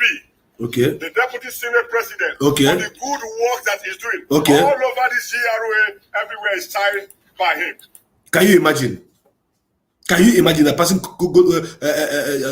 passing vote of confidence? But it is in the same communities where people we are agitating, people we are fighting, people we are asking. I think it was in Warri. I saw it in Warri, in Baramatu Kingdom, where people they were agitating. They went to shell companies and they shut it down because the communities are not getting anything from the company that is located in their land. And this man is here lying from the both sides of his mouth at his age. 70 years old man, oh, according to the buffoon you call Asari. 70 years old man. No be juju be that you are asking government to sign into constitution for your children to be getting pipeline that belongs to them. Not to give them good job. Not to give them good school. Listen to him. We want to appreciate Senator Ovioma Gege. We also want to appreciate Ovioma Gege, that is the man that cut this deal for them. You will be surprised. How do I get to know this? Oma Gege is the one that cut this deal for them. They push, do this for these people, these students, so that they will stop breaking oil pipeline. Appreciate the governor of Delta State and the governor of River State for what he's doing in terms of construction of infrastructure. Okay. In terms of the flyover and so on and so on. Flyover. While you are doing that, don't forget that people are hungry. The youth. Okay, you know that people are hungry. Listen to him. Want to work. Everybody want to work. So you see again, we stand. And the work have started. Surveillance. By surveillance. Peace and progress. That's what we stand for. True surveillance. Don't give surveillance to contractor who cannot guide the pipeline surveillance. We are not denying them, but consider this youth who have the future in their hand. Then okay. We have our pipeline. The future of guiding pipeline that belong, the oil that belong to them. That's what we are saying. We are saying we are for national unity and security. We are standing one Nigeria, unity and progress by oil and gas. We are saying we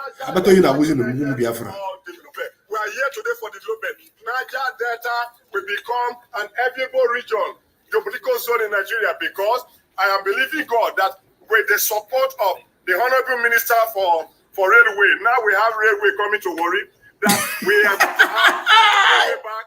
Thank God that presidency is now working on our seaport, the deep seaport.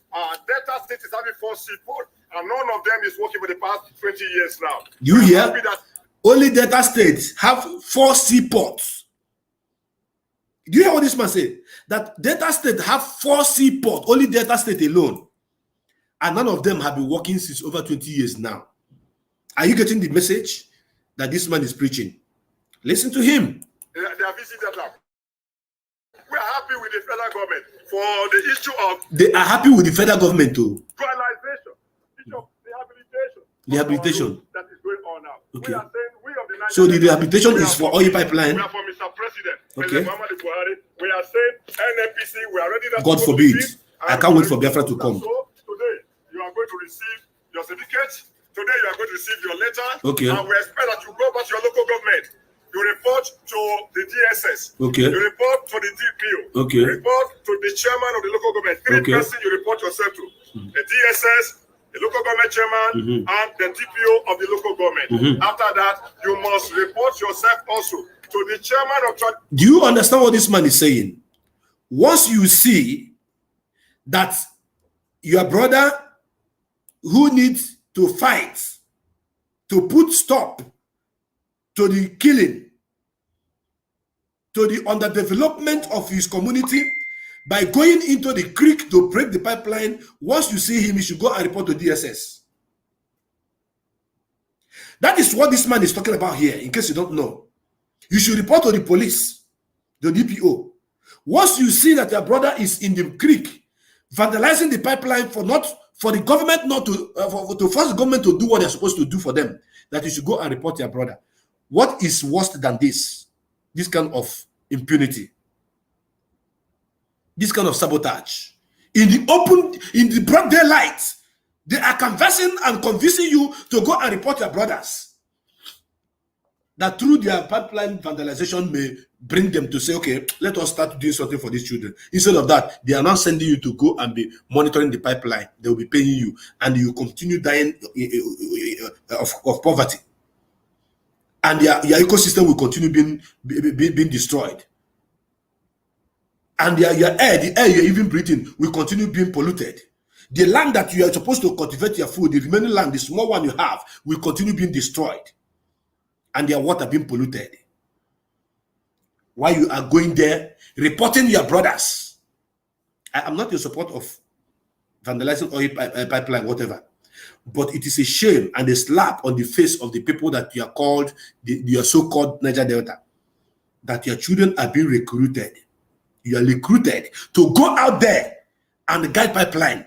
Then the children of the people that you are guiding this pipeline for are enjoying in 5-star hotel across the globe, living in the hotels and, you know, doing whatever they are doing there, and your children are in the bushes in the creek and you know, protecting their properties.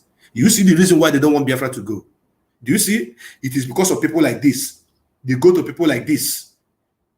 They go to people like this. They give them money, give them some contract, and they come out and gather some youth and dash them some more money. Then they come out in the open, call some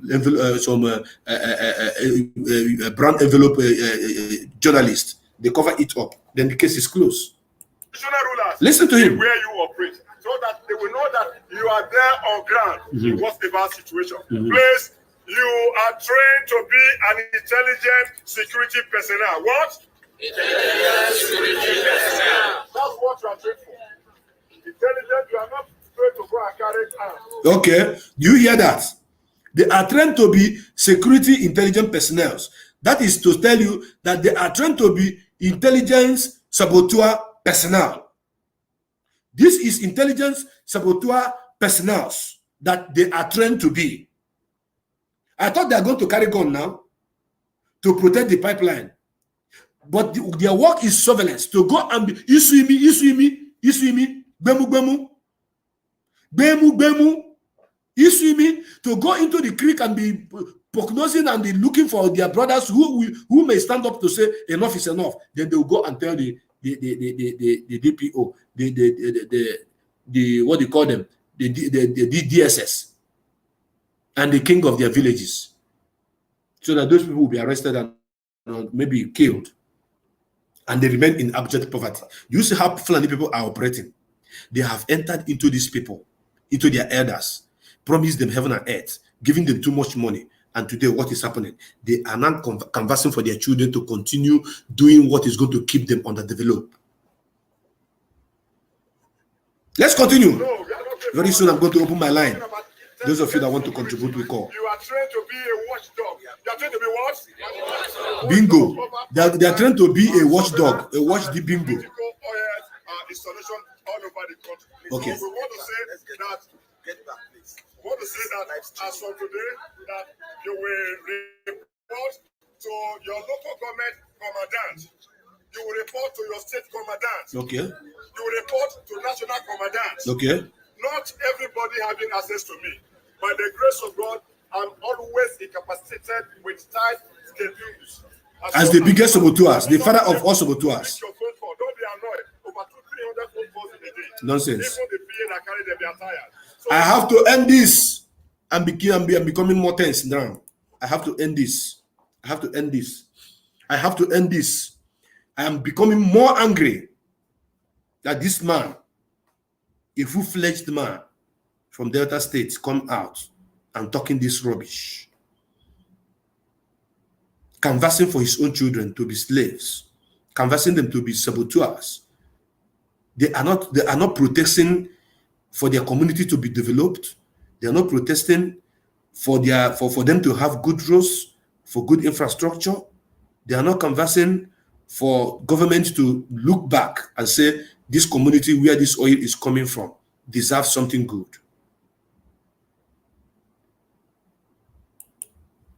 What they are canvassing is for their children to go and be looking at the oil pipeline that is going to the north. And when you look at it finish, you tell me that this is a human being. My line is going to be open right now, and once it is open, please, I want you to do what? I want you to call. Once you call, the number to call is on the screen. Please don't forget to tell us as it is hot. That's why you go talk. If you call, please, since we are live on Exodus Biafra Television, we are live on As It Is Hot Biafra Television, we are live on YouTube on As It Is Hot Biafra Television and on President War. Which of the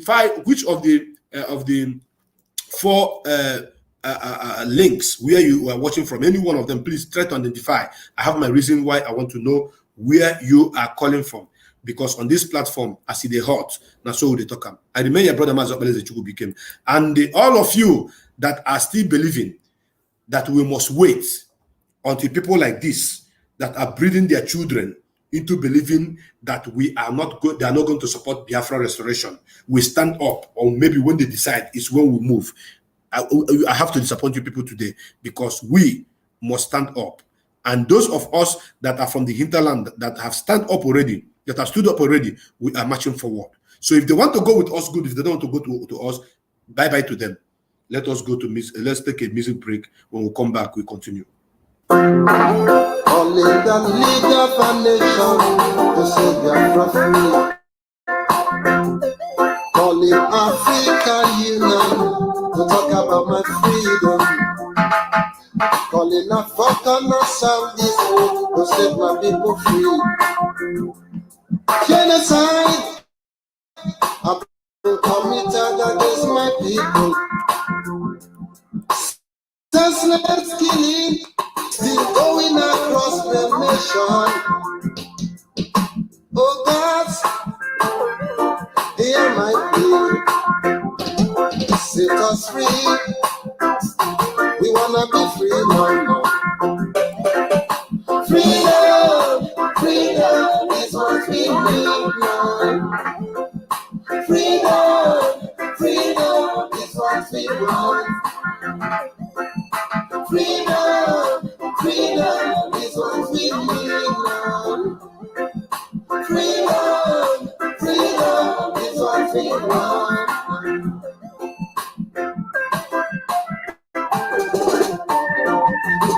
Yes, until the basic human rights are not equally wanted to all, without regard to the race and color. That would be wrong everywhere. Until the rights of the poor are being respected with no violation, that will be the problem in the world. Because justice has been aborted and miscarried, people are afraid of speaking the truth. I see the teachers in the school, they refuse to teach us the truth. I see the preachers in the churches, they refuse to teach the truth. Why can't you tell us the truth about Biafra freedom? Why can't you tell us the truth about Biafra freedom? We wanna live in peace and live in freedom. Yeah. Yes, so we wanna live in peace and live in freedom.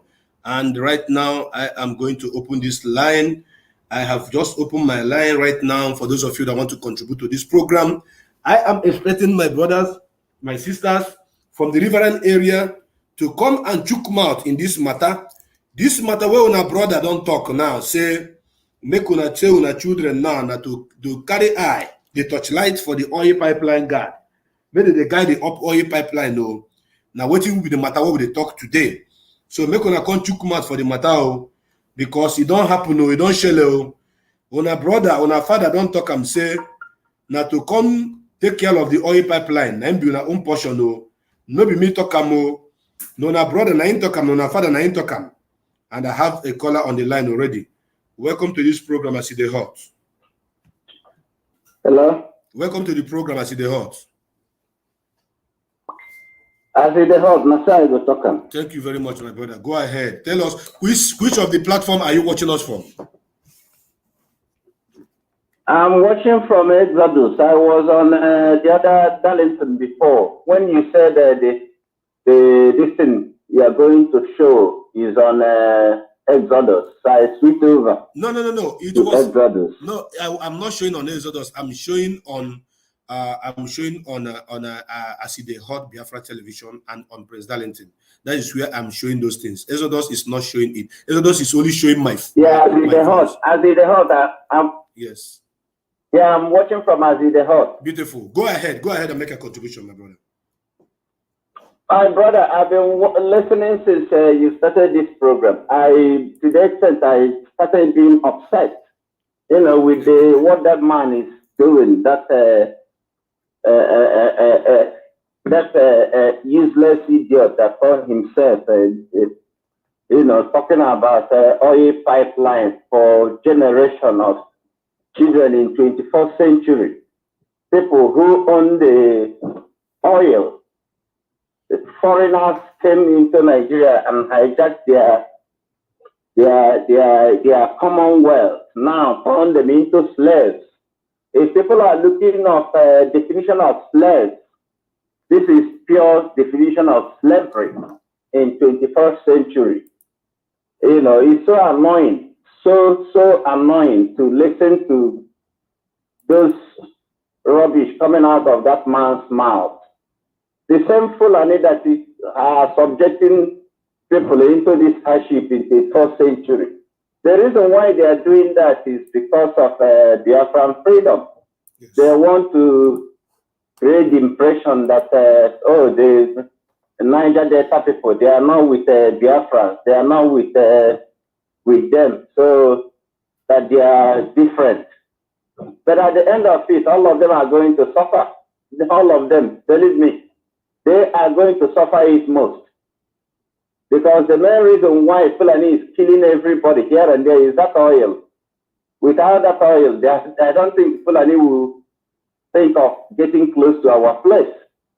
But that same oil, as they have taken it from them, their children now, they are going to put them in those pipeline, whatever, and they will be killing all of them also. Yes. Even all these leaders or whatever they call themselves, how many years are they going to live? How many years are they going to live on earth? So it's so annoying, my brother. Very, very annoying. Very, very annoying. Well, whether they like it or not, it's not going to stop the agitation for Biafra. It's not going to even take them to anywhere. Now, what they are doing. Now, my brother, let us make it interactive. I want to ask you a question. With what is happening right now, do you think that the Biafrans of Igbo extraction from the hinterland should wait for such idiots, for such people like this that I just displayed now, that I just showed on this platform? Should we wait for them until they realize the truth behind the whole situation and join us before we begin to move on to Biafra? Or should we continue without them? My brother, we are not going to wait for them, to be honest, because the reason why I say we are not going to wait for them, you see what that man has done and the people gathered there, even all those youths, how many are they? That's the question you are going to ask. How many are they? They are not up to 3,000 or 4,000 people there. And those 3,000 or 4,000 people cannot determine the fate of Biafra. Do you understand me? They are not going to determine the fate of Biafra because whether the point is that the Biafra has gotten to a level whereby it's beyond Nigeria now, it's beyond Fulani, is beyond, all those little division, tribalistic, targeting a particular tribe or trying to use them, to turn against each other. The time Ijaw people are shouting they want Ijaw nation. So why are they shouting they want Ijaw nation? They want to separate from Biafra, separate from Nigeria. It's the same people, isn't it?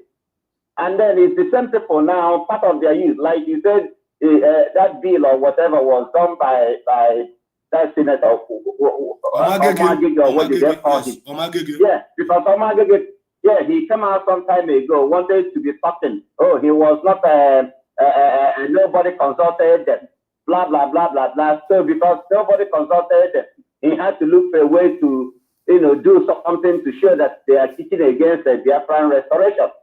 There are more people who are supporting the agitation than, Omagege and this clique he has created. To be honest, they are inconsequential. They are just looking full of themselves. That's what they are doing. They have just exposed themselves, even to Fulani. Even the Fulani are laughing at them because they know the Biafran agitation has gone beyond, let's go and see whether this group is going to be shouting one Nigeria, to see whether one Nigeria will still continue. Because it's only one Nigeria that is the only thing Fulani is using, to rope all these people in and make a mess of them. All of them shouting one Nigeria, no matter who you are. Now, the level, the agitation has gone. Whatever anybody will come out shout, whether they are media or Google or Facebook or I see what you've been checking out. All those things have been there. They have been there. They turn out all the atrocities the Nigerian government is committing. They turn it around. They give you mapped out money, and that money they have given to Google, given to Facebook, and money coming from Biafran land, money coming from that same oil. That's where that money is coming from. They use it to bribe them to come and write rubbish, to make the image of Nigeria to look, that something is not happening, everything is at peace. No, it has gone beyond that. If they don't know, it has gone beyond that. Okay. Because the highest thing they made was, the highest mistake was this extraordinary illegal rendition of our leader from Kenya. That is where these Fulani people, they kill themselves without even knowing it. That's what that is bringing Nigeria to an end. If anybody doesn't know it, they should know it. Mazen Nnamdi Kanu is here now because he's standing for freedom. Whatever happens to him is for what? For the freedom of everybody. It's not only Biafran. It's gone worldwide. We are here in London. I followed to go for some of the protests here in London. You understand? These people, members of the House of Lords, white British people. These are not Africans. These are not Nigerians. They all came out, to agitate, to do that protest. A couple of days we've done it here. Why are they doing it? Is it like that before? No, it wasn't like that before. It's because they went and kidnapped Nnamdi Kanu to do the Fulani Janjaweed way. Kidnapping, the expert in kidnapping, terrorists, they can kidnap anybody. Okay, round up. Round up, my brother, round up, please. Round up, please.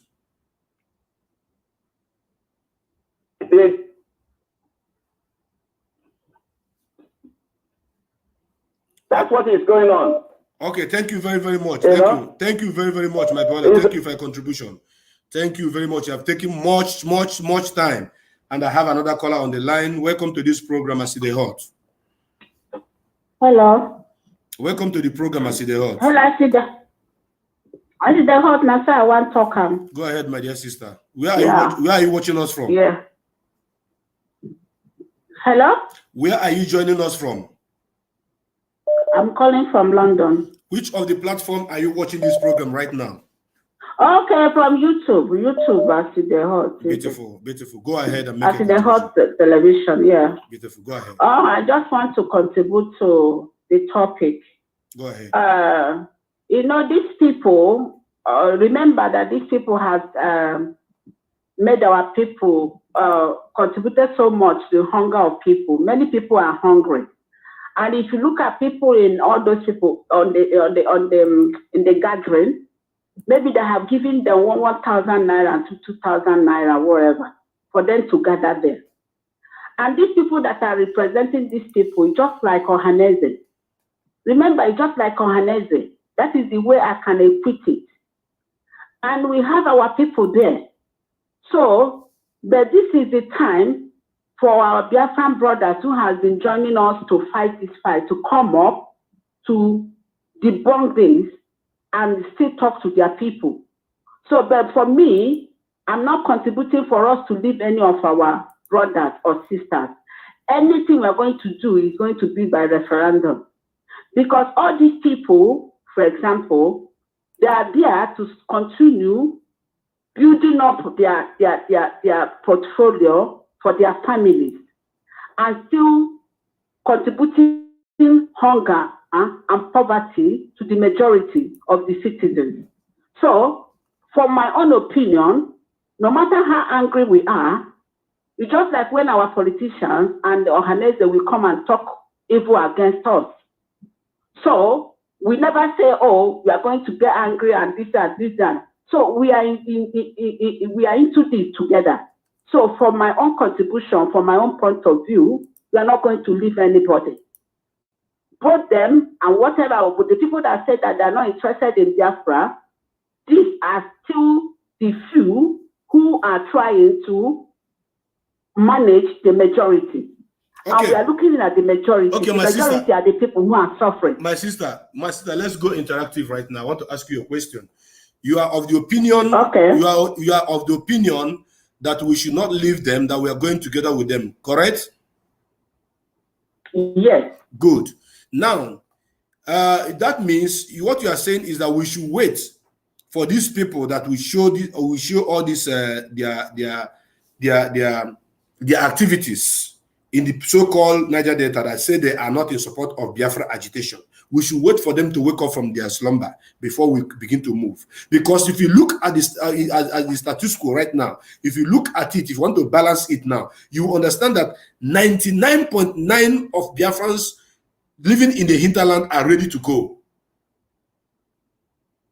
Then Biafrans from the coastal region, I don't know the percentage. I used to think that we have up to 70% that want to go from there. But from what I am seeing, and their slow, their attitude, their body language is showing me that maybe I may be wrong. So what are you saying? Should we continue waiting until all of them wake up? Or should we go? No, we are not going to wait.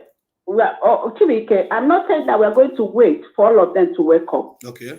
I'm not going to. What we are saying is that you have to remember that we still have our brothers and sisters that have been fighting with us for all this period of time. Okay. I know that the Biafra Igbos, they're just like the head of this Biafra struggle. But the other of our siblings, they're just like following us. So if we say because of we are angry and leave our brothers, the people who have been fighting with us, so I don't know how it's going to look like. So, but what I'm trying to say is that we have our brothers and sisters who have been fighting with us.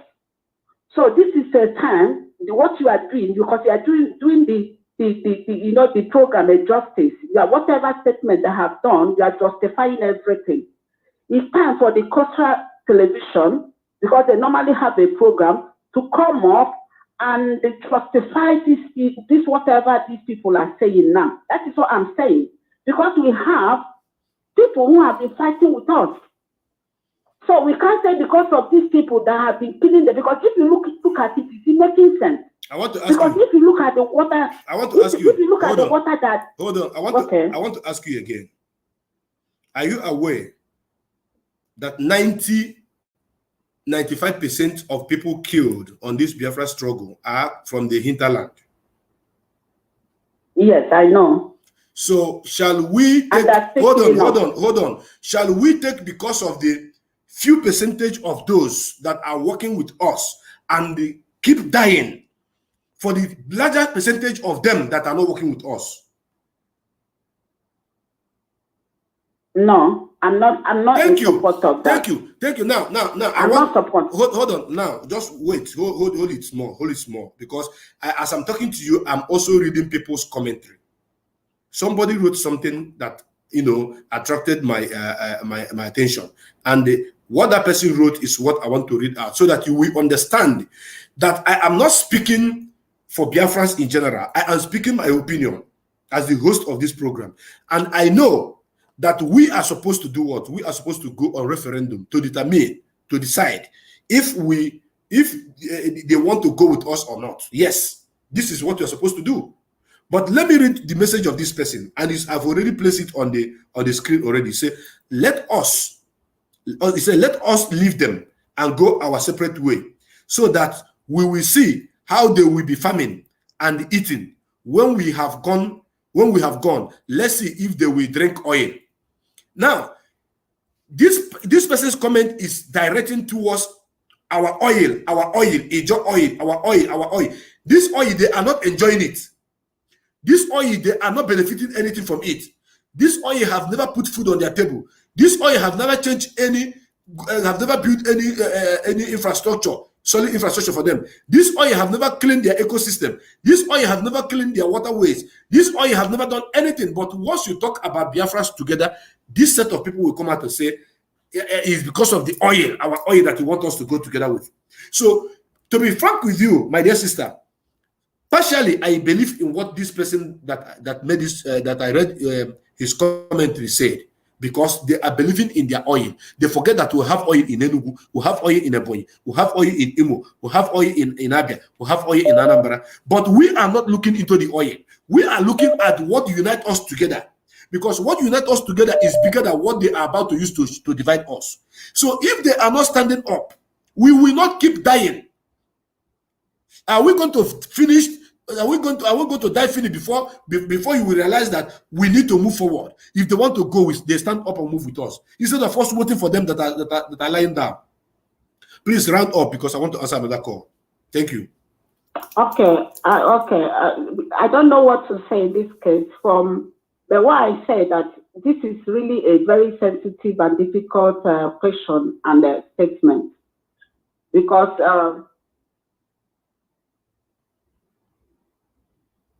are you still there? I'm still seeing you online, but you're not speaking. Is that your network? Hello. Yes, please round up. Are you hearing me now? Round up, please. Round up. Okay, I will round up.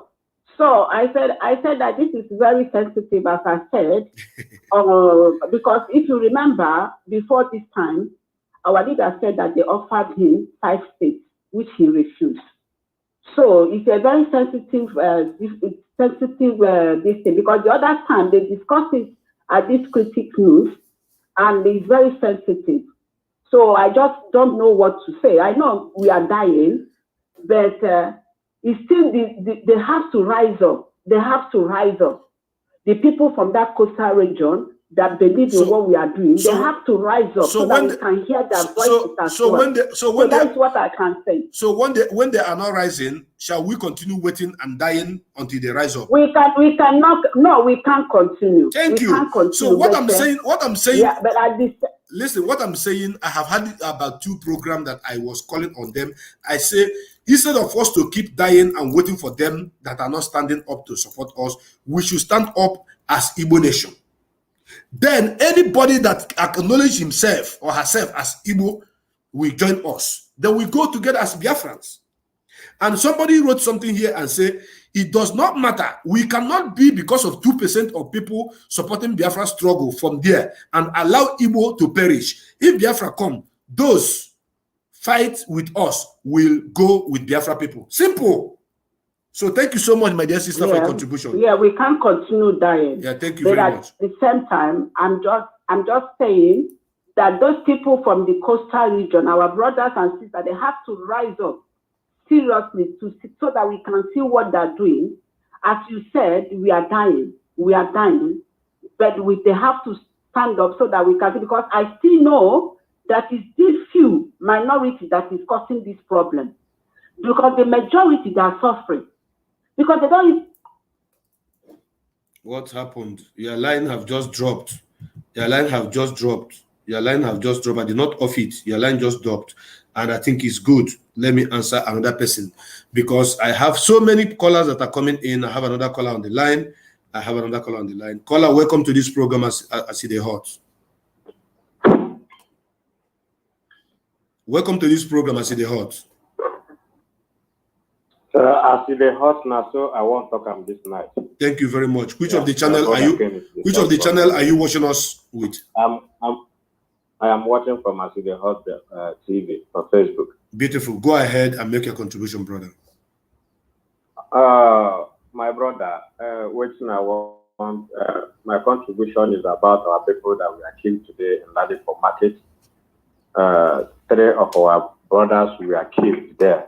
3 of our Igbo brothers were killed in the Ladipo Market today. What was the offense? They bought engine from our brother. One of our brother who did on engine in that Ladipo Market there in a market called Palamo. So when they returned it, they bought the engine last year. And today they returned the engine on a condition that the engine is not good. And inside that market, there is a procedure, there is a way they do things. Maybe when you return something on a condition that is not good, you have to follow the management.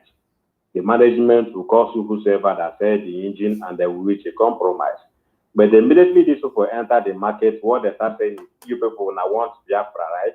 We will kill you now before we go for this Biafra finish. You understand? From there, these people started shooting. And 3 of our brothers were confirmed dead inside that Palamo market this afternoon. So the reason why I'm bringing this to the notice of our people is because for those of you who doesn't believe in Biafra, you see the understanding of this zoo Boko Haram military. Everybody, every Igbo man or woman, they see you as a Biafra, whether you believe on Biafra or not. Once they come to kill, they kill you. So is it not better you wake up and join what we are doing? So if you die along the line, you know you die on what you believe on, than you staying behind without believing in what we are fighting for, and they will still come and kill you. So my brothers and sisters, it's the right time we all wake up. Let us fight this thing once and for all and liberate ourselves from this judge way. My brother, thank you for the good work you are doing. May God bless you. Thank you. Thank you very, very much for this report. This is a breaking news. It's a breaking news that today that this Nigerian military went to Ladipo, they bought something, maybe that thing is not working.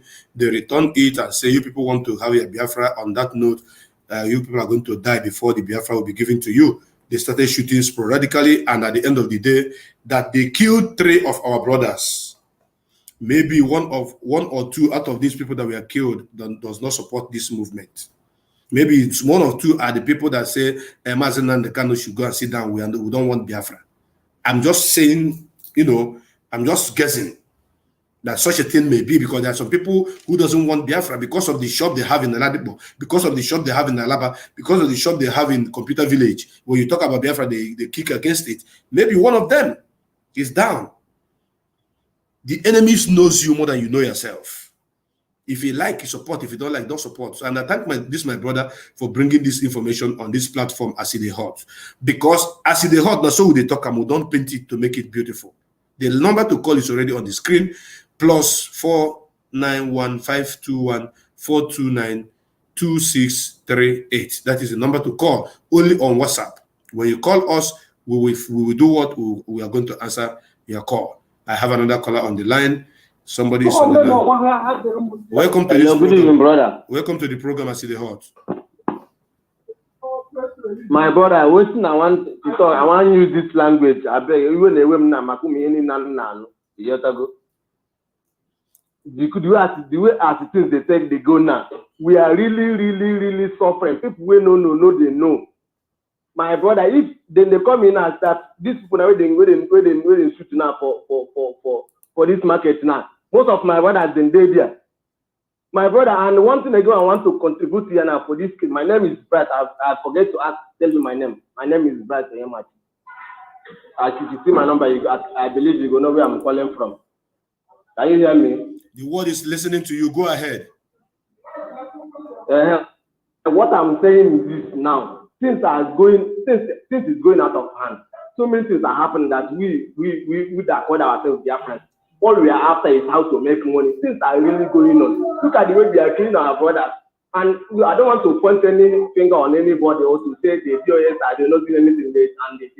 If they like, let them do something. If they like, let them leave it. I believe Mazen and the Kano has set a good structure that even if when Nandekano, whether you are deviating. not, You are excuse me. Hello. You are deviating from the topic we are treating here. You are deviating from the topic we are treating here. I want to direct you. Don't talk about US and Mazen Nandekan or whatever. I want you to talk about the topic we are treating here. If you don't have anything to say about it, if you have external information, maybe where they're killing our people or what is happening, you can bring it. But any issue about US and Mazen Nandekan, sorry, I cannot entertain it. I have another caller on the line. Let me answer this caller. Welcome to this program, Aside Hot.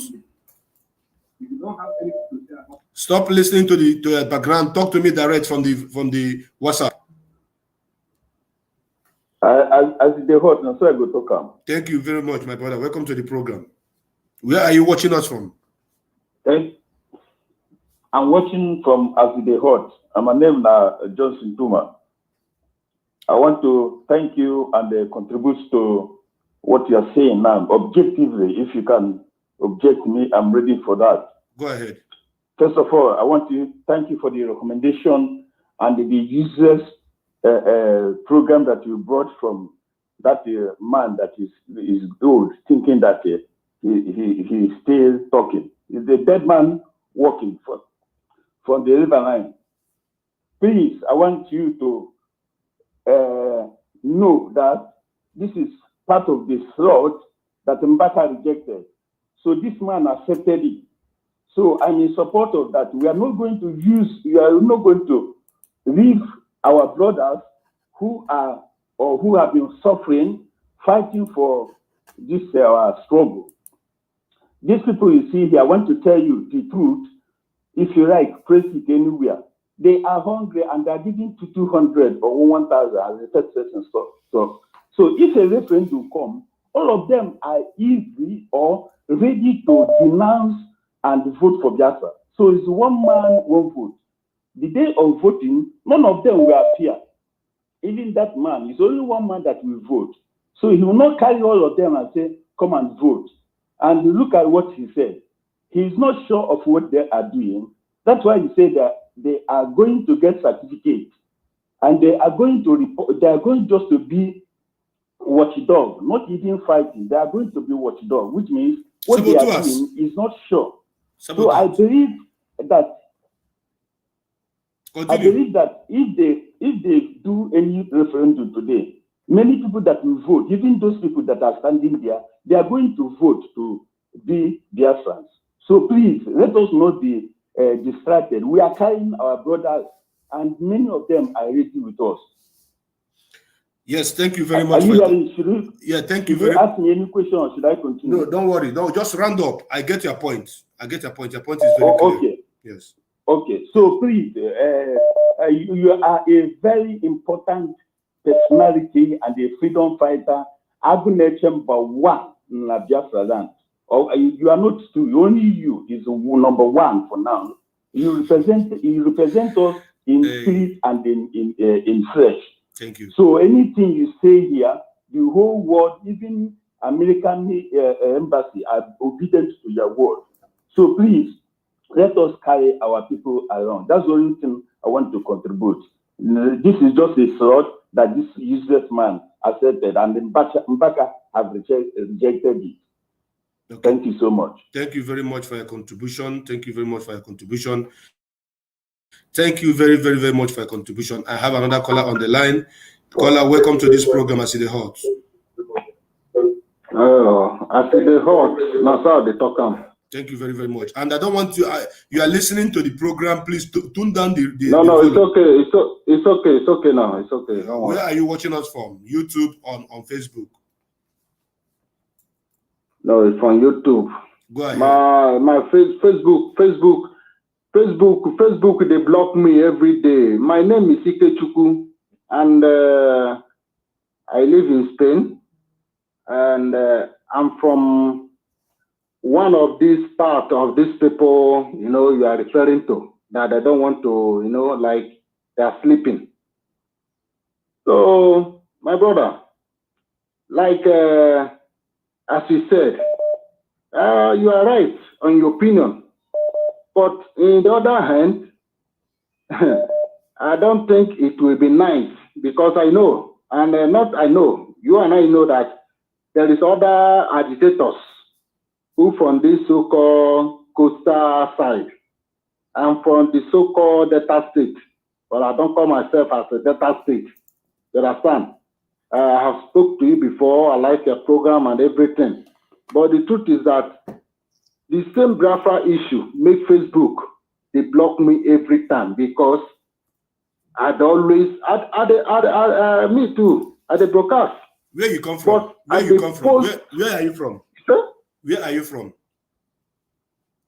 I'm from a car in the so-called, inside the so-called Delta State. Okay. I want to, good. You are the first person from the coastal region that called on this program, and I want to interact with you. Do you mind that we talk like brother and brother? Yes. Beautiful. Because I understand, even me too. Beautiful. I'm so upset. Beautiful. I'm so upset with the people who are taking Niger Delta or that. Brother, when I talk, you listen. When you talk, I listen, so that the whole world will understand what we are discussing here. Okay? Good. Beautiful. For the sake of people like Judo Kafo, for the sake of people like Madam Erewa, for the sake of people like Robert Igo, people like Sophia, people like Efe, people like Idudu, so many of them.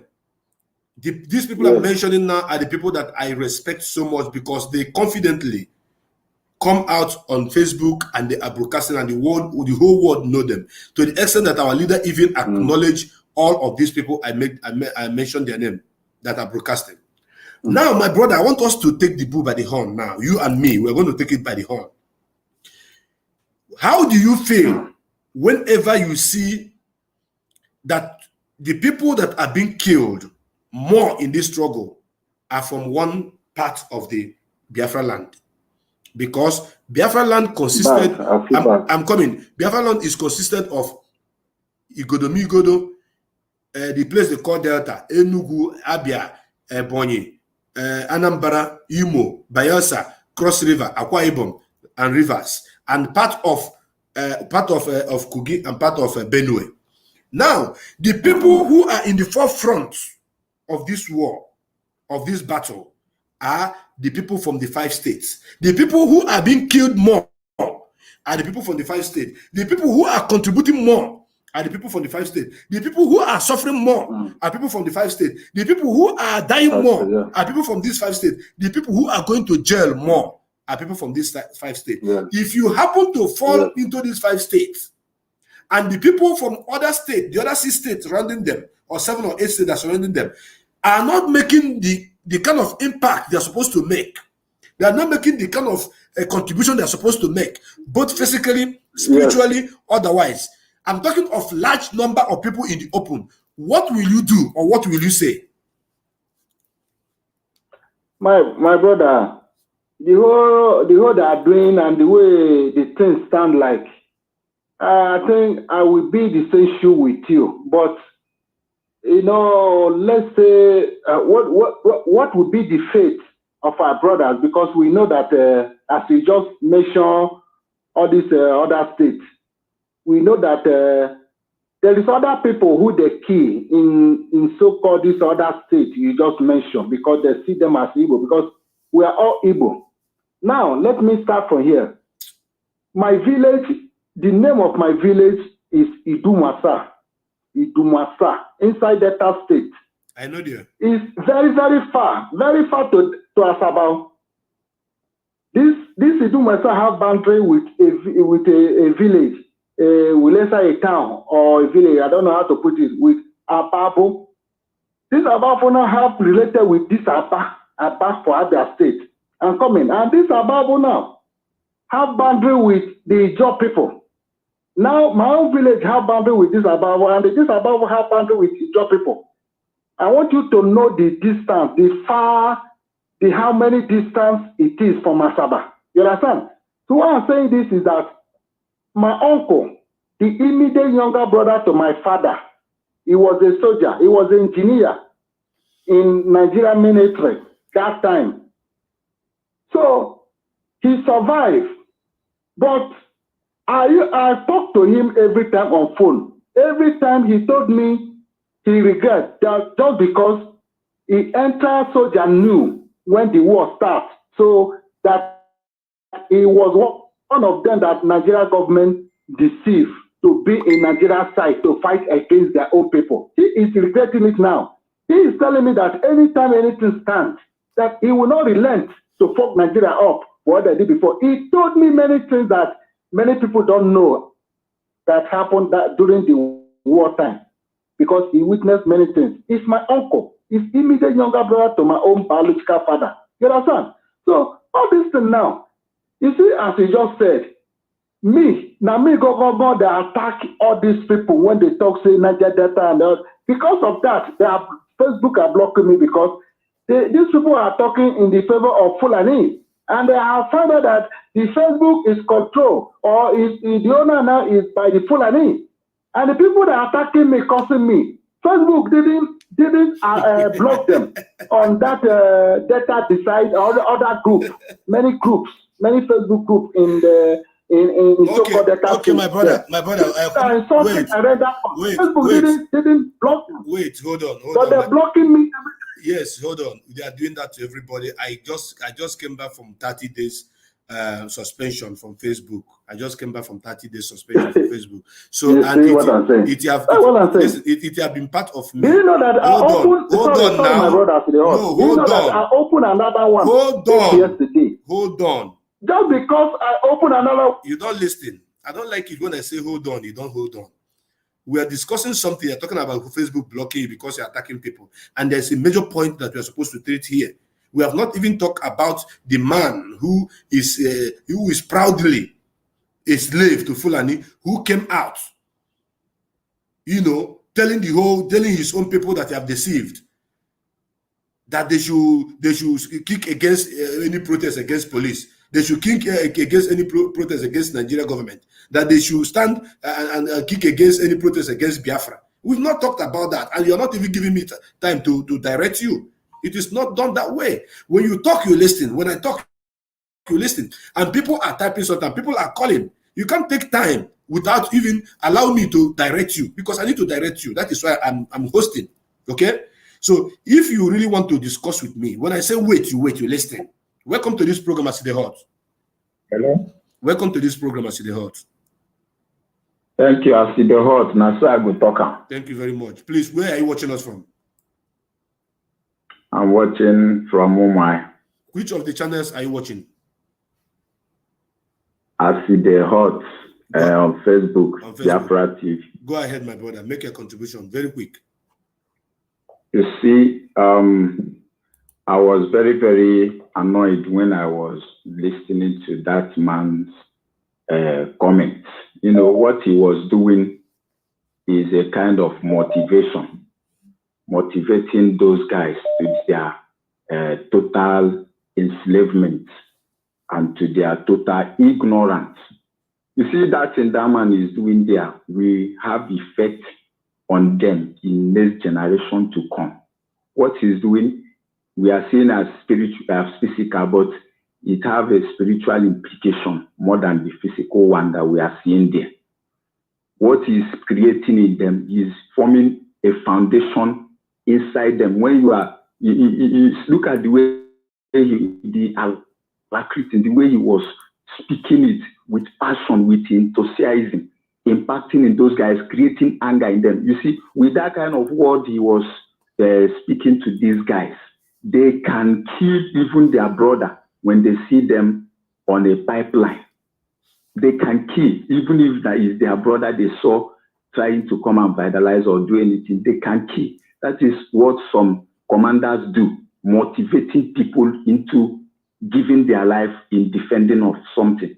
Look at the way an elderly man in that order is pushing this younger generation to go. What we want to create now is internal war between brothers and brothers, community within community. We see those ones listening to what he's saying now and the opposition who have been using this vandalization or bunkery for survival.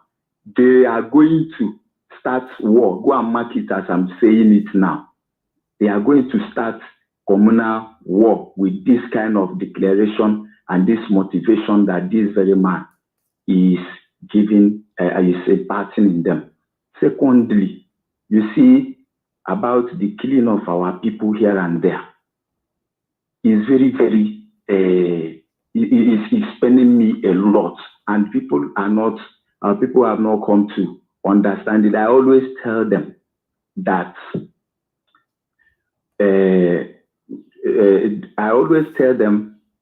when you go inside, when you go, hello?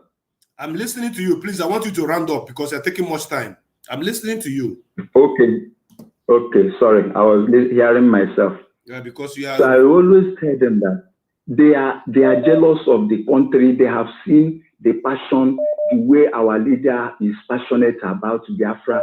They have seen so many things that they have reviewed, the way the country will be, the way the citizens will be taken care of, how our government is going to be run. You know, they are very, very aggressive, saying, Igbo people, they have spoiled Nigeria finish and they want to go and enjoy. They are ready to kill everybody. So this their killing is going to be intense. Is going to continue. As I'm talking to you, what you see, what that person said, that they say, you people want to go your Biafra. He was not talking about the engine again. He's now talking about Biafra. It's a very big one, a very, very big one. We have to leave these people behind. And I want to make another point. I write it on my comment section there, that all these people conversing for, let us wait for these people and wait for them that they will come. I see them as one Nigerianist and the sympathizers of Nigeria disintegration. They are sympathizing the death of Nigeria by saying that we should continue to wait, we should carry our brother. You know, they will be adding passion into it, and they saying it so that it will be touching these ones that have been following us. If I'm not mistaken, I will put it this way, that these people are using it as an tactic. It's that tactics to be holding us down. I say, let's go. This one will be come back. We will follow you. Today they will declare Niger Delta militants declare that they are Biafra. Tomorrow they will say we are not Biafra. This has become a tactic, and it is working perfectly for them. It is working perfectly for them. All those small groups that will say we belong, the majority will say we don't belong. This thing is a means of using us as a sacrificial lamb, and we will be dying every day. So me, I'm in opinion with you that we should go our separate way. When we get our country, there are a lot of land spaces.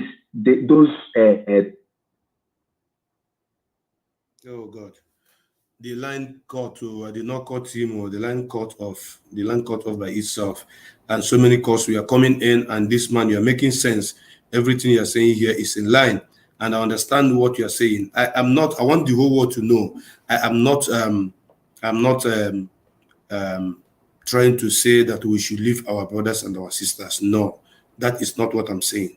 What I'm saying is that shall we continue waiting for them until they stand up while we are being killed? That we should stand up and keep moving. Then if they want to go with us, they will stand up also and join us, because waiting for them is going to take us backward. That is what I'm saying. Yeah, my brother, no verse. Oh, anyway.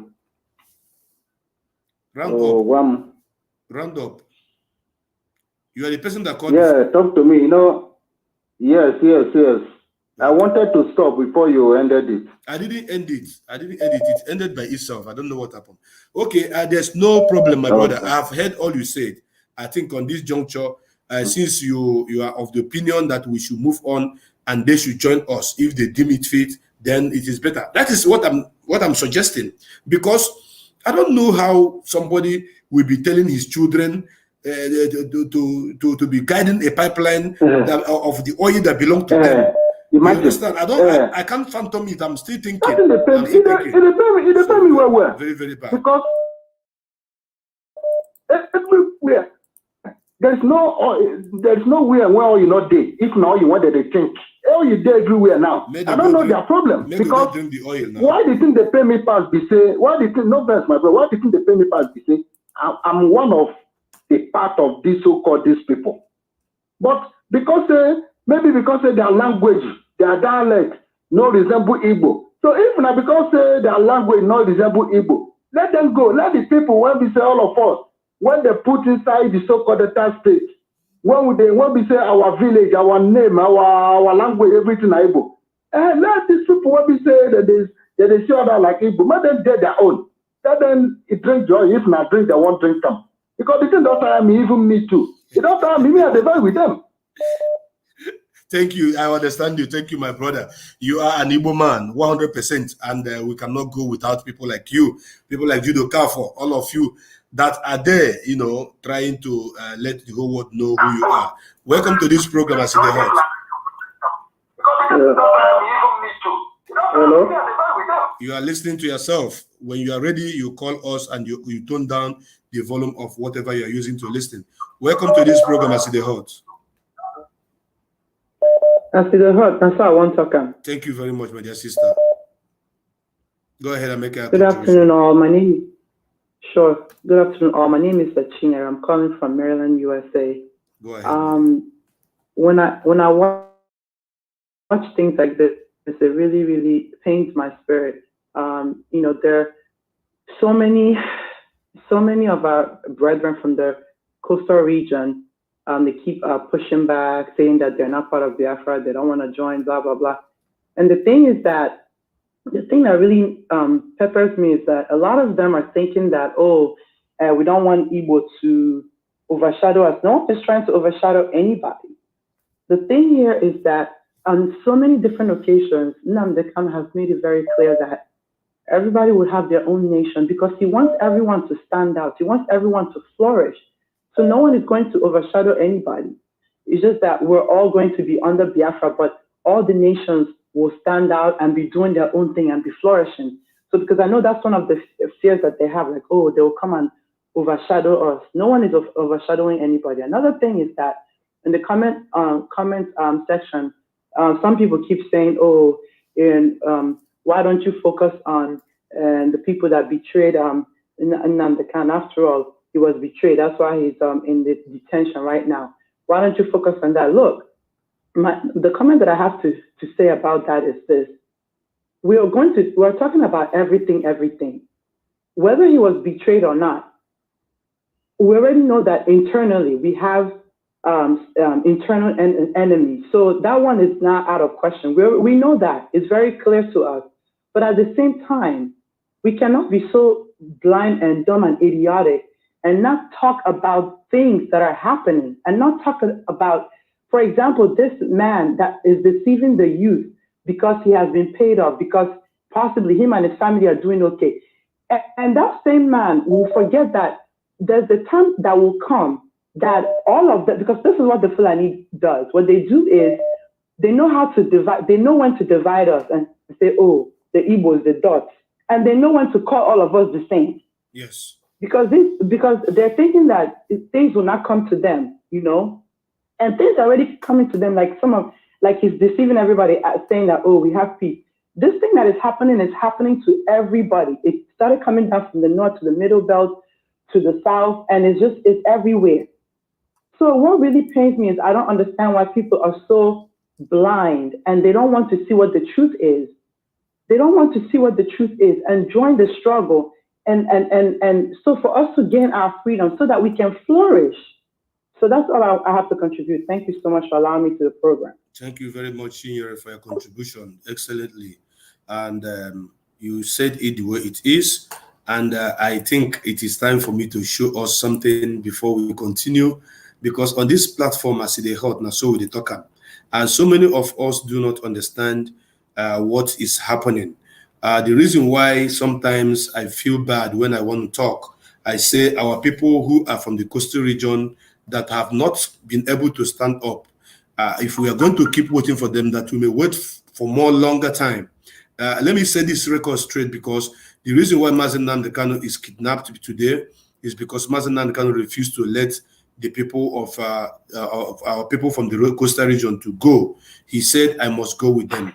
That is one of the reasons why we are still fighting for Biafra. If not, if hold on, caller, hold on. I've answered your call. Please just hold on. If Mazen Nnamdi Kanu had accepted, just stay where you are. Caller, stay where you are. If Mazen Nnamdi Kanu had accepted Biafra of only 5 states, maybe by now I will be in my community, I will be in my state, or I'll be in my country, you know, building our nation. But because he said no, that I want to go along with my brothers and sisters from the coastal region. So this is the time that these people need to stand up and give more support to this man that said, no, I am not going to leave you behind. Because what these people need is the sea and the oil. They want the sea and they want the oil. And now Mazen Nnamdi Kanu is letting them to know that the place you are going is a no-go area because this is my people. I must go with them. Then looking at the situation around and what we have at hand on the table right now, the man that is fighting about this whole thing is being apprehended, is being kidnapped by the same government. So what is the effort of these people from the coastal region? And when you look at the video I showed this afternoon, I showed on this platform, this man is saying they are against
Yes, we are back once again. For those of us that are watching me on Aside Biafra television, both on YouTube and on Facebook, we are back once again. Thank you very much for your patience. My brother, you have been there waiting for the past 4 minutes. Thank you so much for your patience also. Please, I want you to tell us your name and where you're calling from, then go ahead and make your contribution. Yeah, my name is Timo Bim, calling from USA. Okay, Mazi Chimobi, please go ahead and speak to us. Yeah, thank you, my brother, and I want to say you are doing a great job. I want to say this, that it is very, very difficult to exactly to describe what is going on. I mean, a little bit with our coastal brothers, and we need to. I think as we progress in this agitation for our dear nation, Biafra, we need to be statistical. You know, this is one of the things I like white people for. sometimes we tend to generalize everything, but if we can put it into statistics, it will help us a lot. Now, why am I saying this now? When you look at our brothers from the coastal region of Biafra and the upland Biafra, I think we need to be statistical or maybe a little bit mathematical on why are they not responding like those of us from the upper region of Biafra. Not that they are not responding, but there are some things we need to put in place. I think number one is this, for me personally, an average Igbo man does not depend on government money, correct? That's correct. Yeah, we have our markets all over. Call it Lagos, call it Onitsha, call it Aba, call it Enugu, call it Ebonyi, call it Abia State, call it Imo State. We don't depend on government money right from the beginning. You know it, I know it. We built our communities from grassroots, from our sweat. So Okorocha or Obiano, any of them, or any of the governors, any of the senators will come out. Anybody who in Igbo land will stand and challenge them because none of them is giving anybody food, correct? That's correct. Yeah, and when you go to coastal region of Biafra, their main income comes from the 13%, comes from the Nigerian government. A lot of them are being paid from the government money, like, pipeline. If a line passes your compound, there is percentage that the government will give to you and the rest of them. And that alone makes it very, very difficult for them to say they are Biafrans because their money is, the Nigerian government has eaten them deep, so much so that it has become difficult for them to say to leave it, So I think we need, my point is this: we need to work very hard, statistically and strategically, to make sure that they come out of this. And another thing is that this is my own personal opinion. Hello. The world is listening to you. Go ahead. Yes, brother. This is my own personal opinion. Sometimes, in Biafra land, there are saboteurs. There are saboteurs everywhere. When you come to Igbo land, you have saboteurs. When you go to the anywhere. But what I'm trying to say is this: is that in Igbo land, the difference between the saboteurs in Igbo land and the ones in the coastal region is the ones in Igbo land are being challenged. They are being challenged. Like the governors, the senators are being challenged. But the ones in coastal region of Biafra, sometimes it's difficult to challenge them. Sometimes they go unchallenged. Hold on. What you are trying to say is that, hold on. What you are trying to say is that there is this much of a poverty rate in the coastal region of Biafra than the hinterland. That is the point you are making here, right? My brother, if I say, to be honest with you, I'm a very sensitive man. If I say there are more poverty in that area, it will be like, say, I'm trying to cast aspersion on them. No, hold on, Chimobi. No, wait. Chimobi, hold on. On this platform, listen, on this platform, the name is Aside Hot. That's why I go talk. I was supposed to compel you to use that language. And once you use that language, you must say things the way it is. There is no pity for anybody, for anything. The same way it is, that is how you should say it. On my own understanding, from my own understanding, there is more poverty rates in the coastal region of Biafra. So if you're afraid to say it, I have to say it. That is how it is. Excuse me, brother. Go ahead. When we say about poverty, let me say this.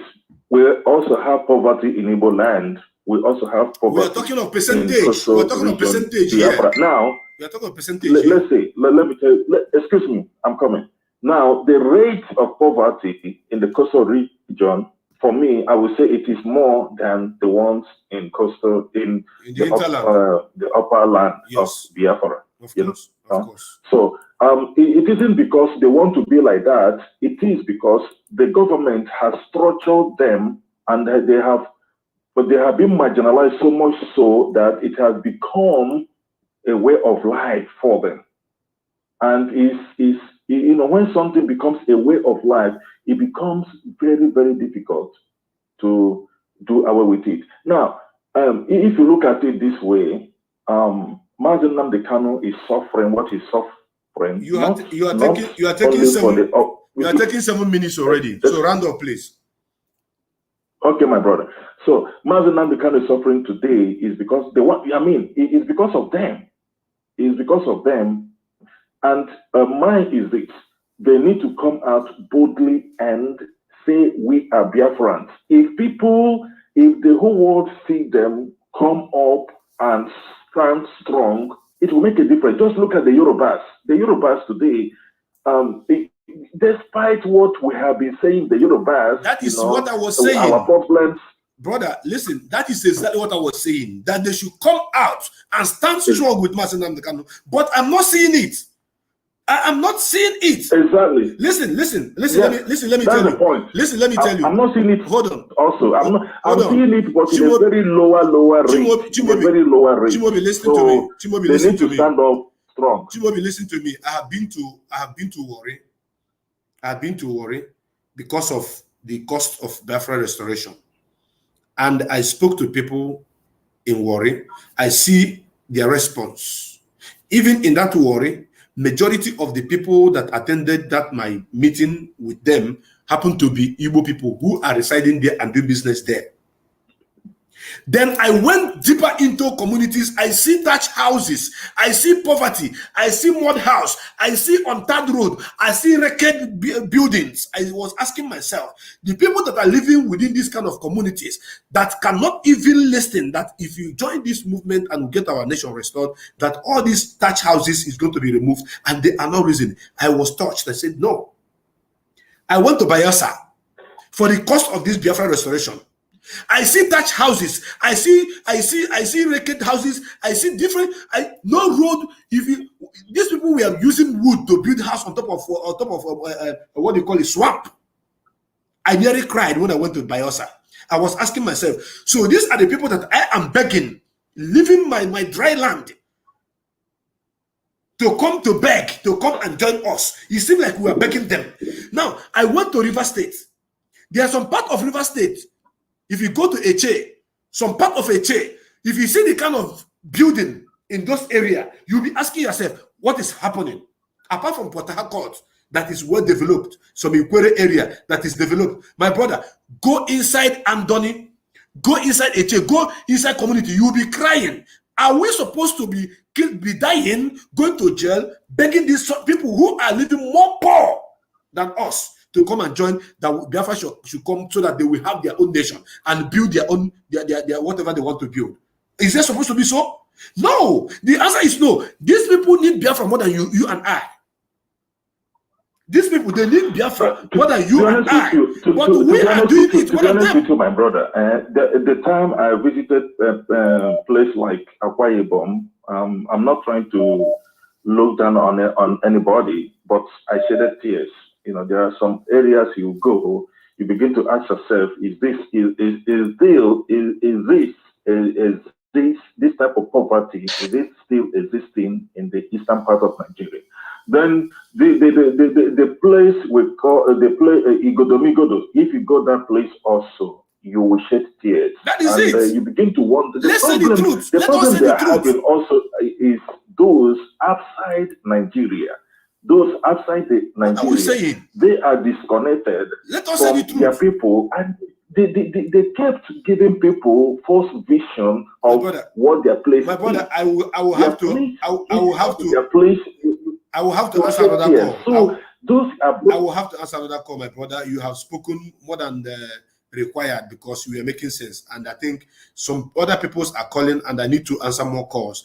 I need to answer more calls before I bring the program to an end. If you watch now, this is 2 hours, 59 minutes, and it's going to 3 hours that I'm here sitting and answering calls from left, right, and center.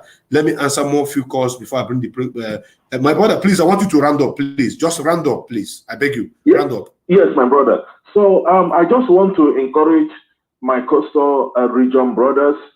Nobody is trying to cast an aspersion. We are in this struggle together. We need to come out and declare whom we are. And then I don't know, having been that Biafra land or Igbo land is like place like say you are taking much time, my brother. You are taking much time. Sorry, you are taking much time. You are taking much time. I don't like it when people are taking advantage of time given to them. You are taking much time. I told you are taking much time. I told you you are taking much time. Round up, and you are still talking.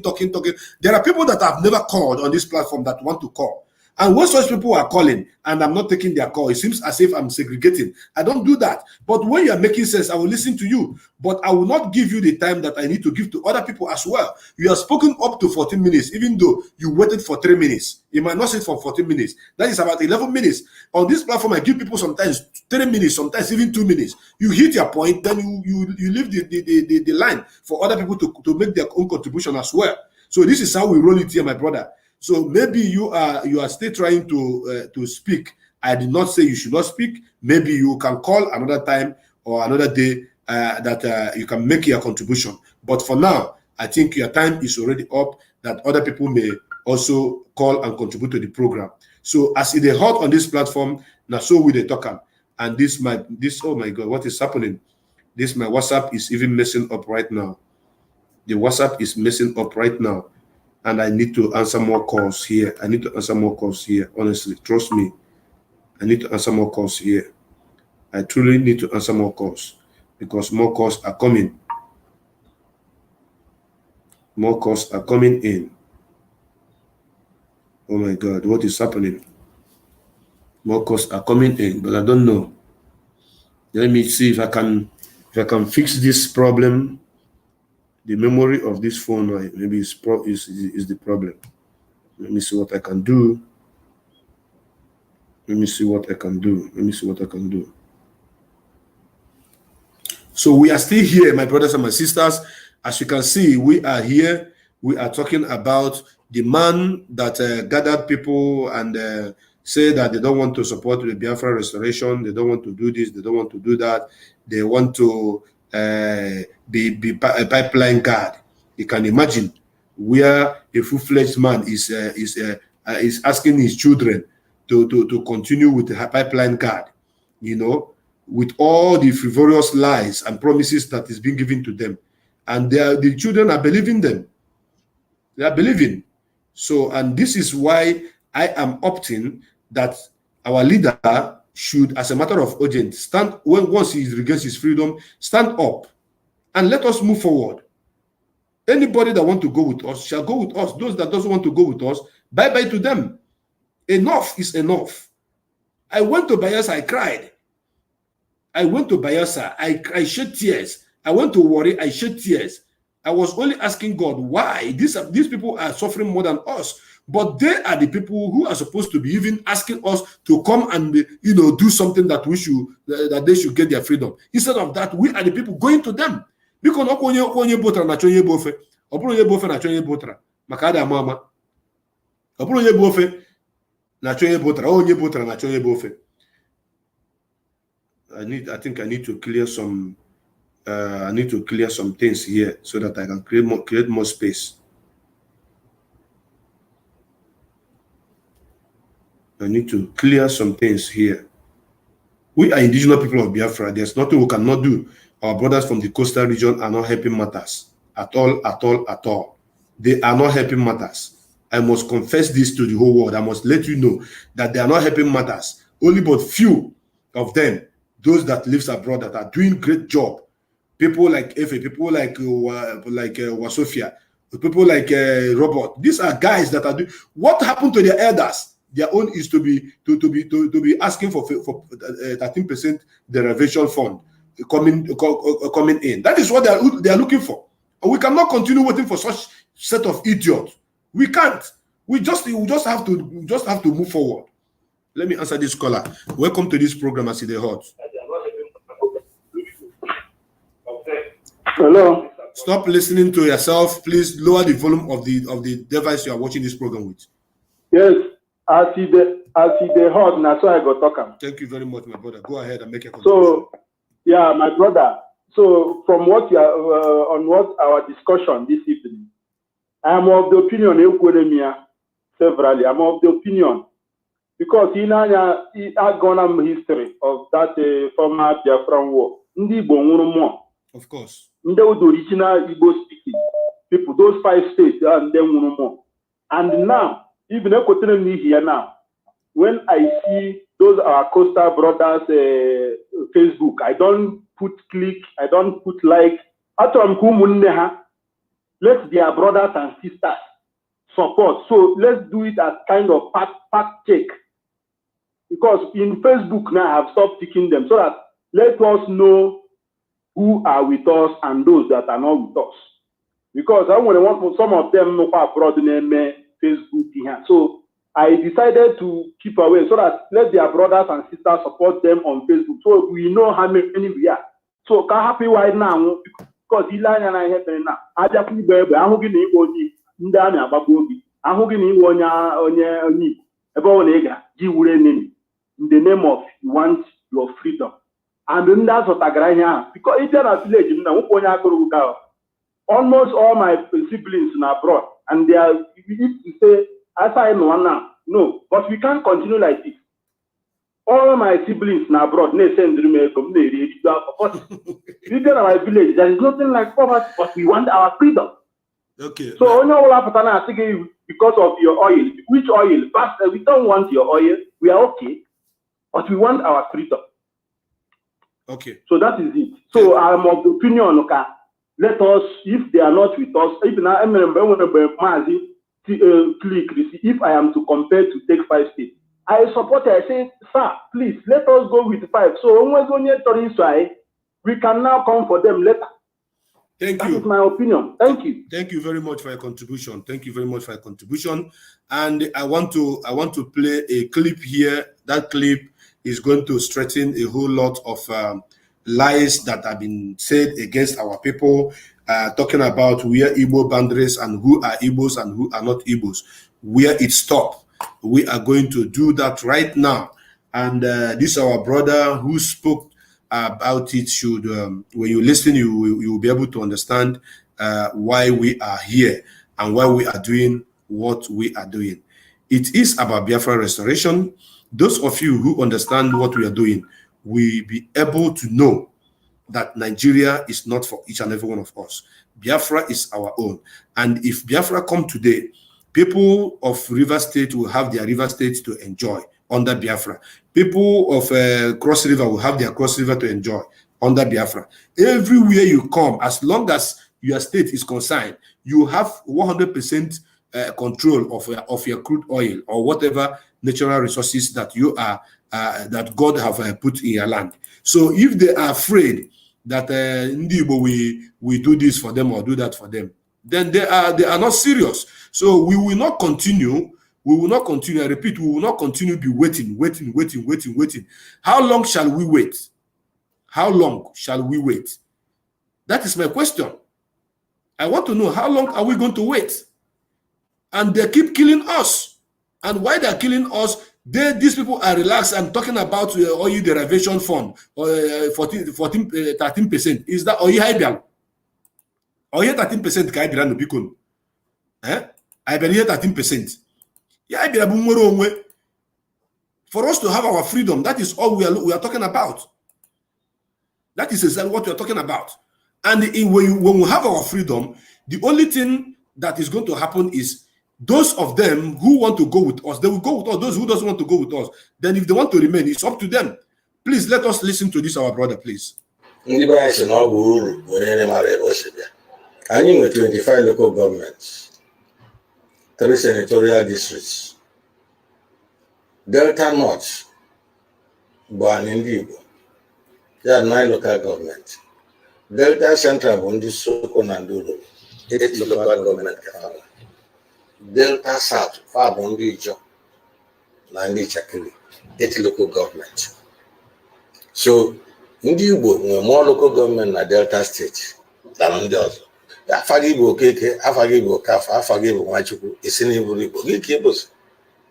Anyị ma na o nwere ndị si Benin na ndị ọzọ bịa sha even na Igbo East o nwekwazi ndị ọzọ ibi ndị si Ghana na ndị Sierra Leone bịasị na Enugu de manche mee Igbo the same thing ka anyị nọ na Anioma basically bụ ndị Igbo Nkobale ndị Asaba ya bụ Ahaba Ntejeka Fasibia, Opanam Bonri, Owa Bonri, Ubanke, Bondigo Bemujafa, Bonri, Owashugo Bonri, Ibuzo, Ugisu, Nanri. Manon, within the group, if you have Nebu, you know, she local government, she will not local government, Nebu. But the truly 3 communities.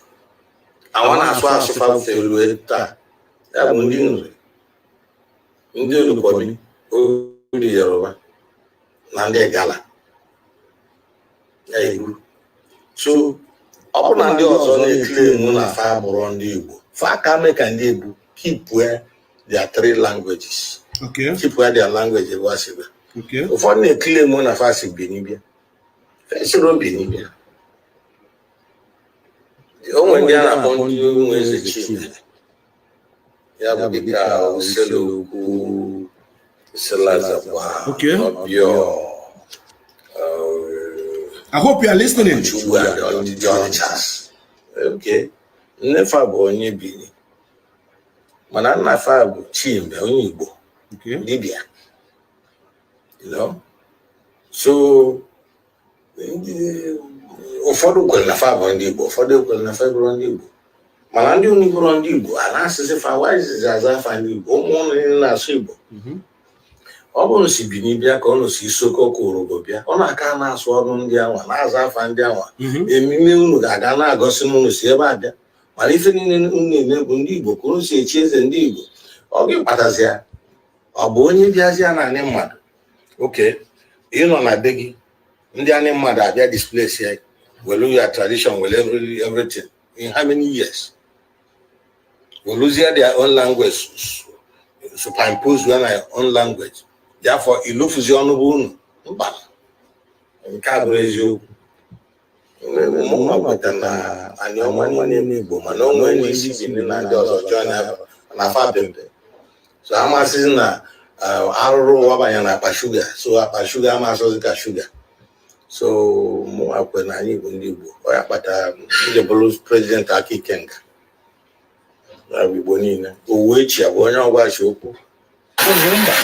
Thank you very, very much. This our brother just explained something for those of you who say that our Igbo brothers and sisters are not that Delta is not part of Igbo land. He just explained things to you. Did you know that you can make money from YouTube within the next 6 hours? Even the Igbos, they are more in Delta State, and he gave the narrative.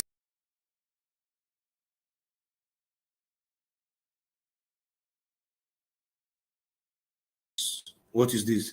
So, my brothers and my sisters, I'm sorry for those of you that have been calling and have not been able to answer your calls.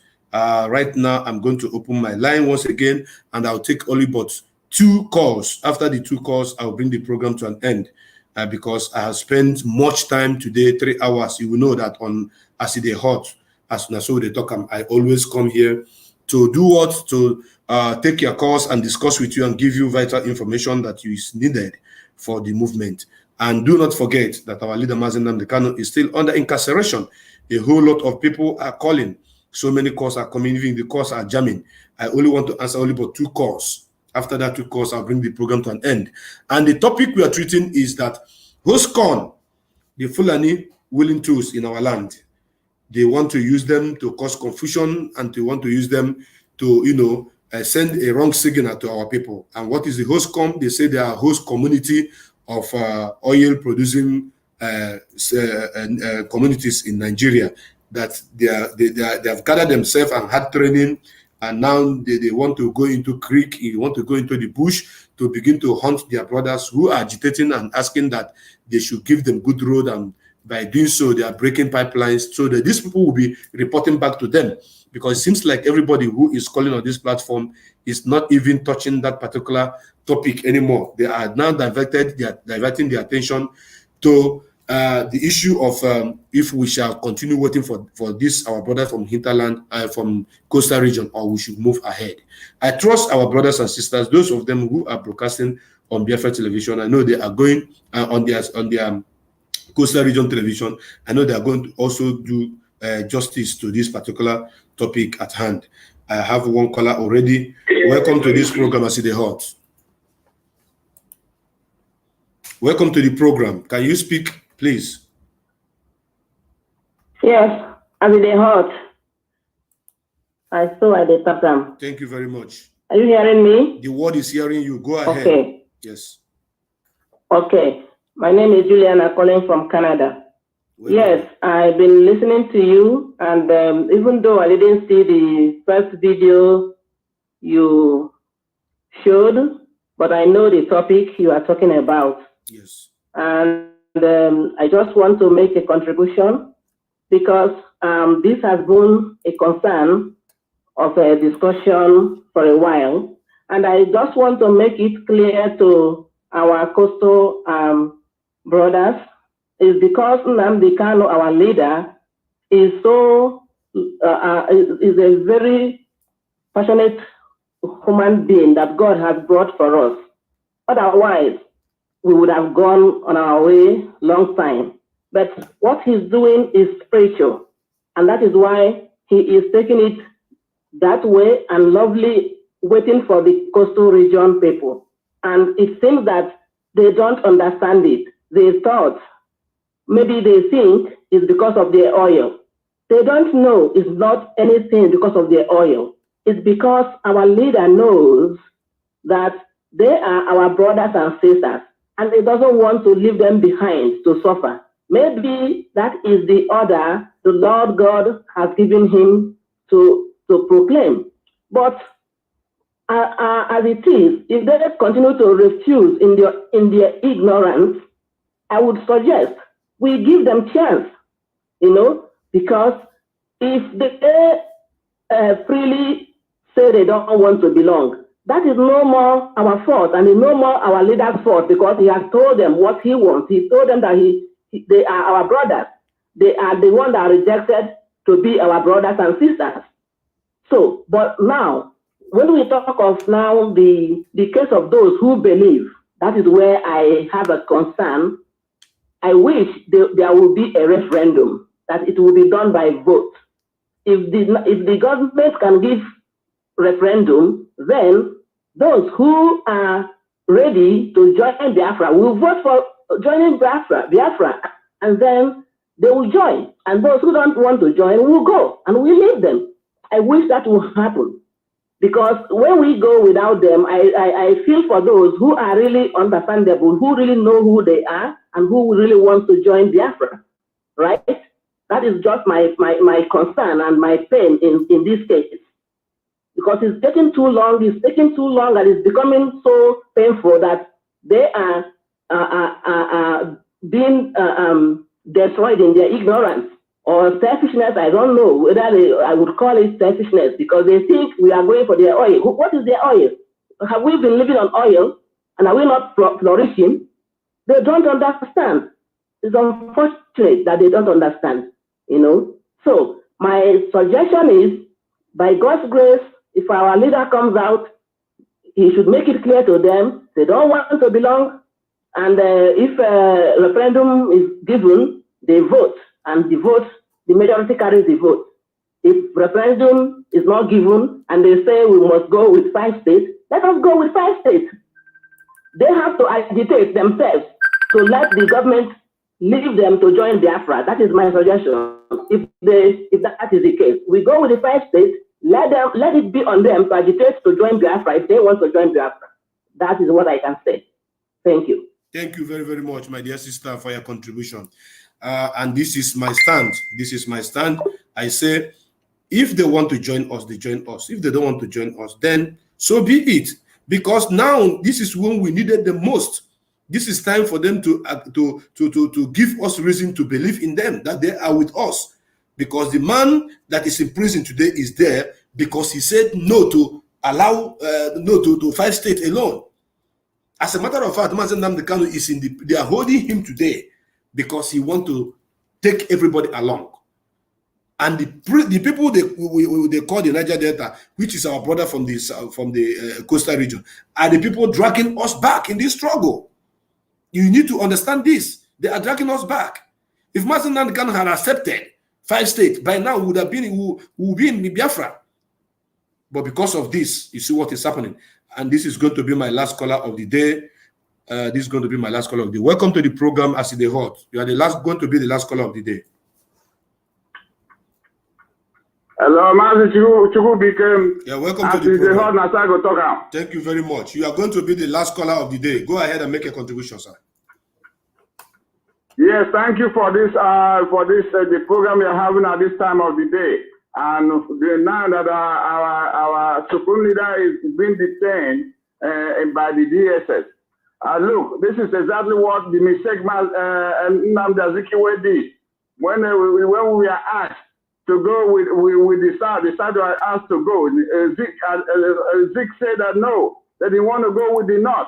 Yes. That is why we are into the problem we are having today. My name is Mazi Oleke. I'm calling from Atlanta, Georgia.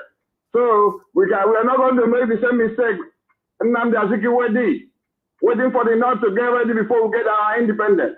That's correct. We are not going to wait for the Niger Delta people before we get Biafra independence. That mistake will not repeat itself again. We are going to move forward. Those who want to go with us, those who want to flow with us, they will come along. We carry them along. Beautiful. And they are not going to delay us. Beautiful. This is exactly what we are in for. We are in for Biafra. We are now in for Niger Delta. If they want to come with us, we are not going to beg them. They did that mistake. We're not going to do it. What is wrong? The oil in Niger Delta, who controls it? The Southern Sokoto controls the oil in Niger Delta. Do you know today as I'm speaking with you, NDDC is owing Dangote.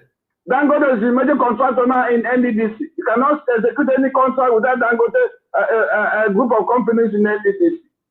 We're not going to wait for that. After the Gubo have been asked to be a pipeline guy, what is wrong with an Igbo man transforming Port Harcourt to Dubai?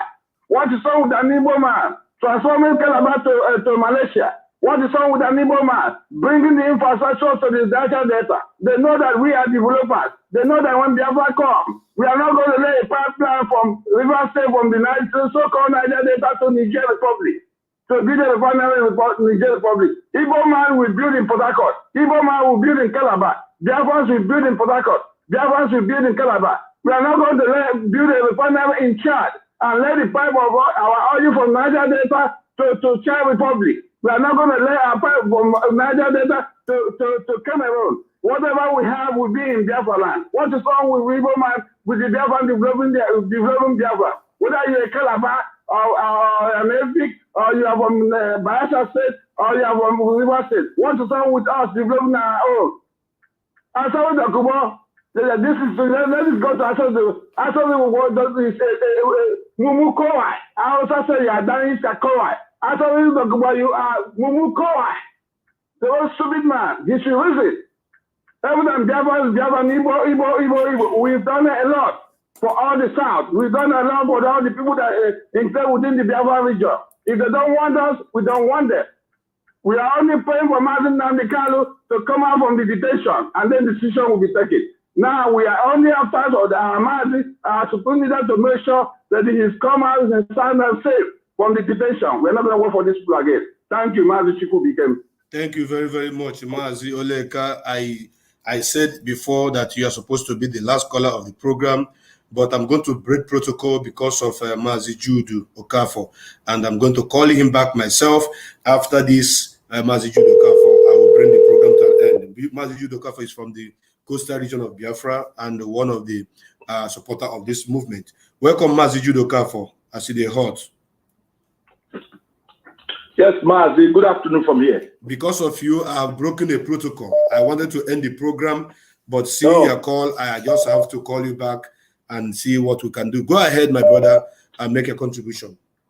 Yes, Mazi, good afternoon from here. As the hot, now I saw you the talker. And I saw who will be your listener at the talker. Good. Mazi, your topic today don't break my head. It don't. In fact, it's one of the biggest and most atomic bombs that you don't throw today. In fact, the ground is shaking. Jim. I'm telling you. Okay. We hit the nerves of the zoo. You know, the other day in this your program. Now I talk and say, if left for me, Biafra should go along with the Igbo people in Anioma and our brothers in Lower Kogi, Lower Benue, and every part of that south or whatever. If left for me, let us with the Igbos go, because the problem of the Africa based on ethnicity. That is why there's problem in Africa. You see German. You know why German be German? Because all of them speak one language. Do you know why France today is France? They speak one language, French. Go around the whole advanced country of the world, they are speaking one language. But Africa have 200, in a country like the zoo, where they have 250 languages, 250 different ethnicity, background, ideology. It can't work. Look at our own brother from Ijoland. Our own from Ijoland. We are begging them. Somebody is in the midst of somebody there inside river. Someday eye. He's waiting for somebody to come from Kamashan to come and clean his eyes. He's begging for water from somebody from India to come and use water to clean that. And you are inside the river. My brother, I was born in Benin. I know how our South people are. They are not trusted. Don't trust them. I have not friends called South. Anybody from the job, whatever. I don't trust them. They will send you and put money for pocket. Yes, they will say Igbo man is greedy. Igbo man is this, Igbo man. They are more greedy than the Igbo man, the job people. I'm telling you now, I grew up in their midst. I have many of them when I was growing up. But when I begin to see Biafra, the kingdom of God on earth, Biafra entered into me. I begin to see that those people, in fact, if left alone to me, we the Igbo people, wherever we are in the world, we will go and call our own brothers that they're taking during the time of slavery. We will go and look for all of them and bring them back to Biafra land. And any other tribe that want to stay with the zoo can stay. We are talking of freedom. Why some people are busy collecting money? Today, the same stupid job people, they are fighting for 5% of derivation, 3% of all your host community. Have you ever seen that? The oil when they take for our land, you know, they go to beg the make they give them 5% of the oil when they come out for our land. The money that they say they sponsor Boko Haram to England, to London. The money where they say they pay bondage, when check government, they go to Sheikh Esa River, for Esa Bush, now community, they come from the job people. In fact, the job people are the most problem people in the world. Go to Delta State, the job people, they have problem with Urobo, they have problem with the Soko, they have problem with the Cheki. Because of money, Akwiri Okologo, go to Delta State, the Urobo man can never be friends to his job man. The Cheki man can never see his job man. They don't want to do anything with his job people. Trouble, that's what they are. They don't know what is the meaning of freedom. Rather, if they say you fighting for freedom, they will pull you down. Because they love slavery. And that's why you see a man like Asaru Tokumbo and other Tempolo. Go and ask Tempolo. Go and ask Ateke, what did you do with the amnesty money? He used to become a king. Do you hear him saying anything again? Asaru Tokumbo collected the oath. No school in his village. In his own community, there's no road to go there. But he took his money to go and build a house in Cotonou. He went to Cotonou, common Cotonou that is not even to his own village population. He denounced his own community. He went to nationalize in Cotonou. Cotonou went only 2 million. He became a citizen of Cotonou. Is that the people that you are waiting to come and join Biafra restoration? These are the people now. The information we are getting that Asari Tokubo is going to Abuja. He wants to go and pretend Biafra. Is it these people you are waiting for to come and join Biafra to come? My brother, if left for me, let us go and look for our brothers that were sold into slavery around the world. Every man on this planet Earth that have Igbo blood that is running in their vein. Let us go and reconcile with every Igbo people and get our own country. Because why? Ethnic land is very important. A true man from Arochukwu, we want to develop Arochukwu, will not be a part and parcel of the downfall of the own community. Why our own politicians today now, they are doing this because Nigeria corrected them. You hear every day on Radio Biafra when my leader, Martin, is going to say, during the time of the old Eastern region, Biafra economy was growing, one of the fastest in the world. Imagine if today Biafra comes, how will our economy be? And even though in the future we get Biafra today with Ijo and other people, I'm telling you people that not less than 5 years, they will collide with other tribes and say we want to leave Biafra. They are fighting for our oil. You see, they are developing on the track. They are not developing Sababa. Let us go our own. We want Niger better. This problem will continue in Biafra land. It is time. They say now when night never reach, now you go begin to pursue black goats enter the house. Because when night come, you go hard. If Biafra come for them, I'm telling you now, Biafra, that we will have problem. Because Ijo man is a confused man. It's a man that loves money to the core. It's a man that they will give money to fight against people that love us of freedom, and he will do it. How many of the job people have you seen that is fighting for the progress of his own community? No! If their money finishes for pocket, they come out and say, we are militants. We are going to blow your pipe. If you don't pay us our honesty money, where other regions are fighting. Look at Oduduwa people. They are fighting for Oduduwa nation. But now they are talking about we are fighting for a joint nation. Just because they want the FG to begin to send alerts to their phone. That is why they are doing all this. We know them. They are not freedom fighters. They are stomach fighters. They are pocket fighters. They will never fight for their freedom. It's part of their lifestyle.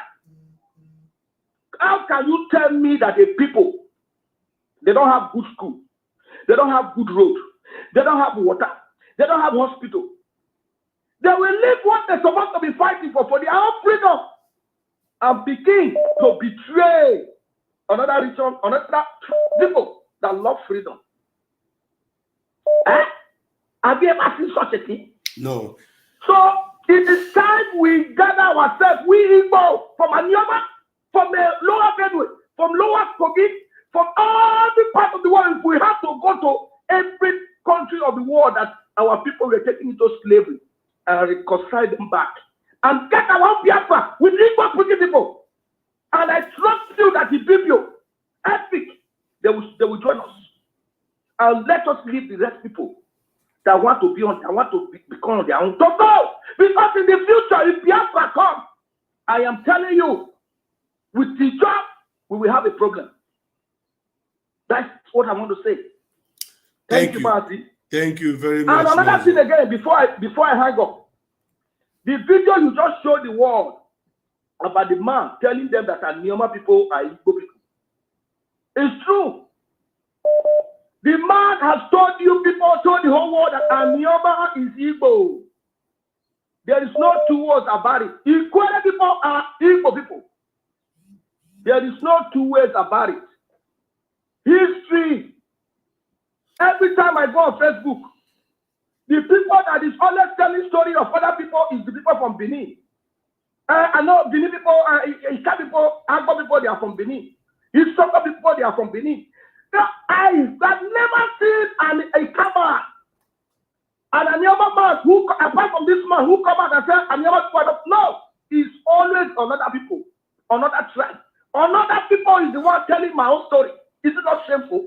Very, very shameful. Is it not shameful for another tribe, another man, another person that is not from my tribe telling me my own story? Is very shameful. Every time you go to Facebook, the Benin is telling you people, Urobo tribe is from Benin. Isa is from Benin. Ichakiri is from Benin. Igbo, they are come from Benin. They all Benin, all the way to Headbridge. So all these lies, oh my God, we have debunked them. They are all liars. You cannot tell me. And for brother from that, my brother, Ogbomudia is not from Igwakiri. Ogbomudia is a Benin man. Why I say this is because in our tradition, we go to our father's side. We don't go to our mother's side.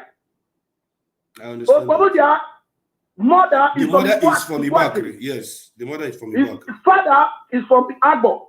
So his father is a Benin. So therefore, Ogbomudia cannot be identified as an Ikaman because in our culture, we go to our father's side, we answer our father's name, we don't answer our mother's name. Ogbomudia is a Benin man. His mother is from Ibakri. By culture, Ogbomudia is a Benin man because we go to our father's side. We don't answer our mother's name. And we don't tell people we are from Ibakri. Whenever my father, if my father's village is different from my mother's village, I tell everybody that, I tell them my father's village, that's where I come from. I'm from social village, but my mother is from that village. They identify me by my father's village. So Ogbomudia is not an Igbanke man. That's why he changed the name. Because if Ogbomudia's father was from Igbanke, Ogbomudia would not change that name from Igbanke to Igbanke. You hear me, my brother? Yes. Okay, So thank you. That is the truth. Thank you very much, Mazi Judoka, for your voice is Okay. always. The super of them, I bless you. Thank you, Ise. For this program. Thank you. Thank you very much. We are moving, and I broke protocols. I told Mazi Judoka for that I was going to, he was going to be the last caller of the program, and more calls are coming. But I'm sorry, I can't continue answering more calls. Maybe by tomorrow we can continue. If you look at the time, I've been on this seat for 3 hours, 37 minutes, and still counting. Please, those that I couldn't answer their call today, I beg you to forgive me. Tomorrow is another day. I will always answer more calls. The reason why I don't have much time to answer more calls is because I used like 2 hours to do analysis on that particular video that took all my time. But it is worth it because I believe that some of the people that participated in that nonsense they called youth empowerment or whatever, if they watch this video, they will be able to have a rethink. And I remain your brother Mazopalize Chukwu became a good Biafran, Kembo Nambez and Wif and Biafra. As Moya Futata Kafuye Chukwu Kabi Magazun Nine, we are not going to leave our Igbo brothers behind. We are going to go with everybody that is a Biafran of Igbo speaking. It doesn't matter the state where they are carved into, because they carved us, into pieces so that we'll be small. Then they will call us minority. But in the north, they say that the majority. And all the things that is happening to us, we have seen it. Mazi Nnamdi Kanu is under incarceration today because he wants to carry everybody along. Then the people that he wants to carry along are backbiting and trying to even pull him down the more. Therefore, we are here and Biafra must come. Thank you so much, all of you, my followers, those of you that have shared this program. May Chukwu Kebima bless your family, bless everything you do. May whatever you touch turns to gold. I thank you so much for watching, and I stand to be corrected. If you think otherwise that we should not go without with these people, then you should answer me the reason why we should die for them to stand up before we go. Thank you very much. No violent movement, this is what we want. No violent struggle, Biafra freedom is a must now. So we say, Biafra freedom, freedom is what we need now. Freedom, freedom is what we want now. Biafra freedom, freedom is what we need now. Freedom, freedom is what we want.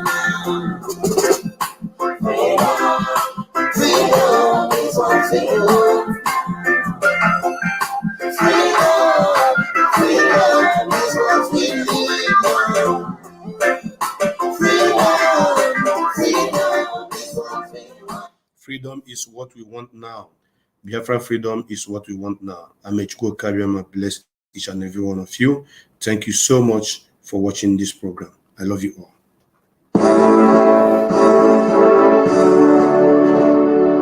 All hail Biafra, land of the rising sun.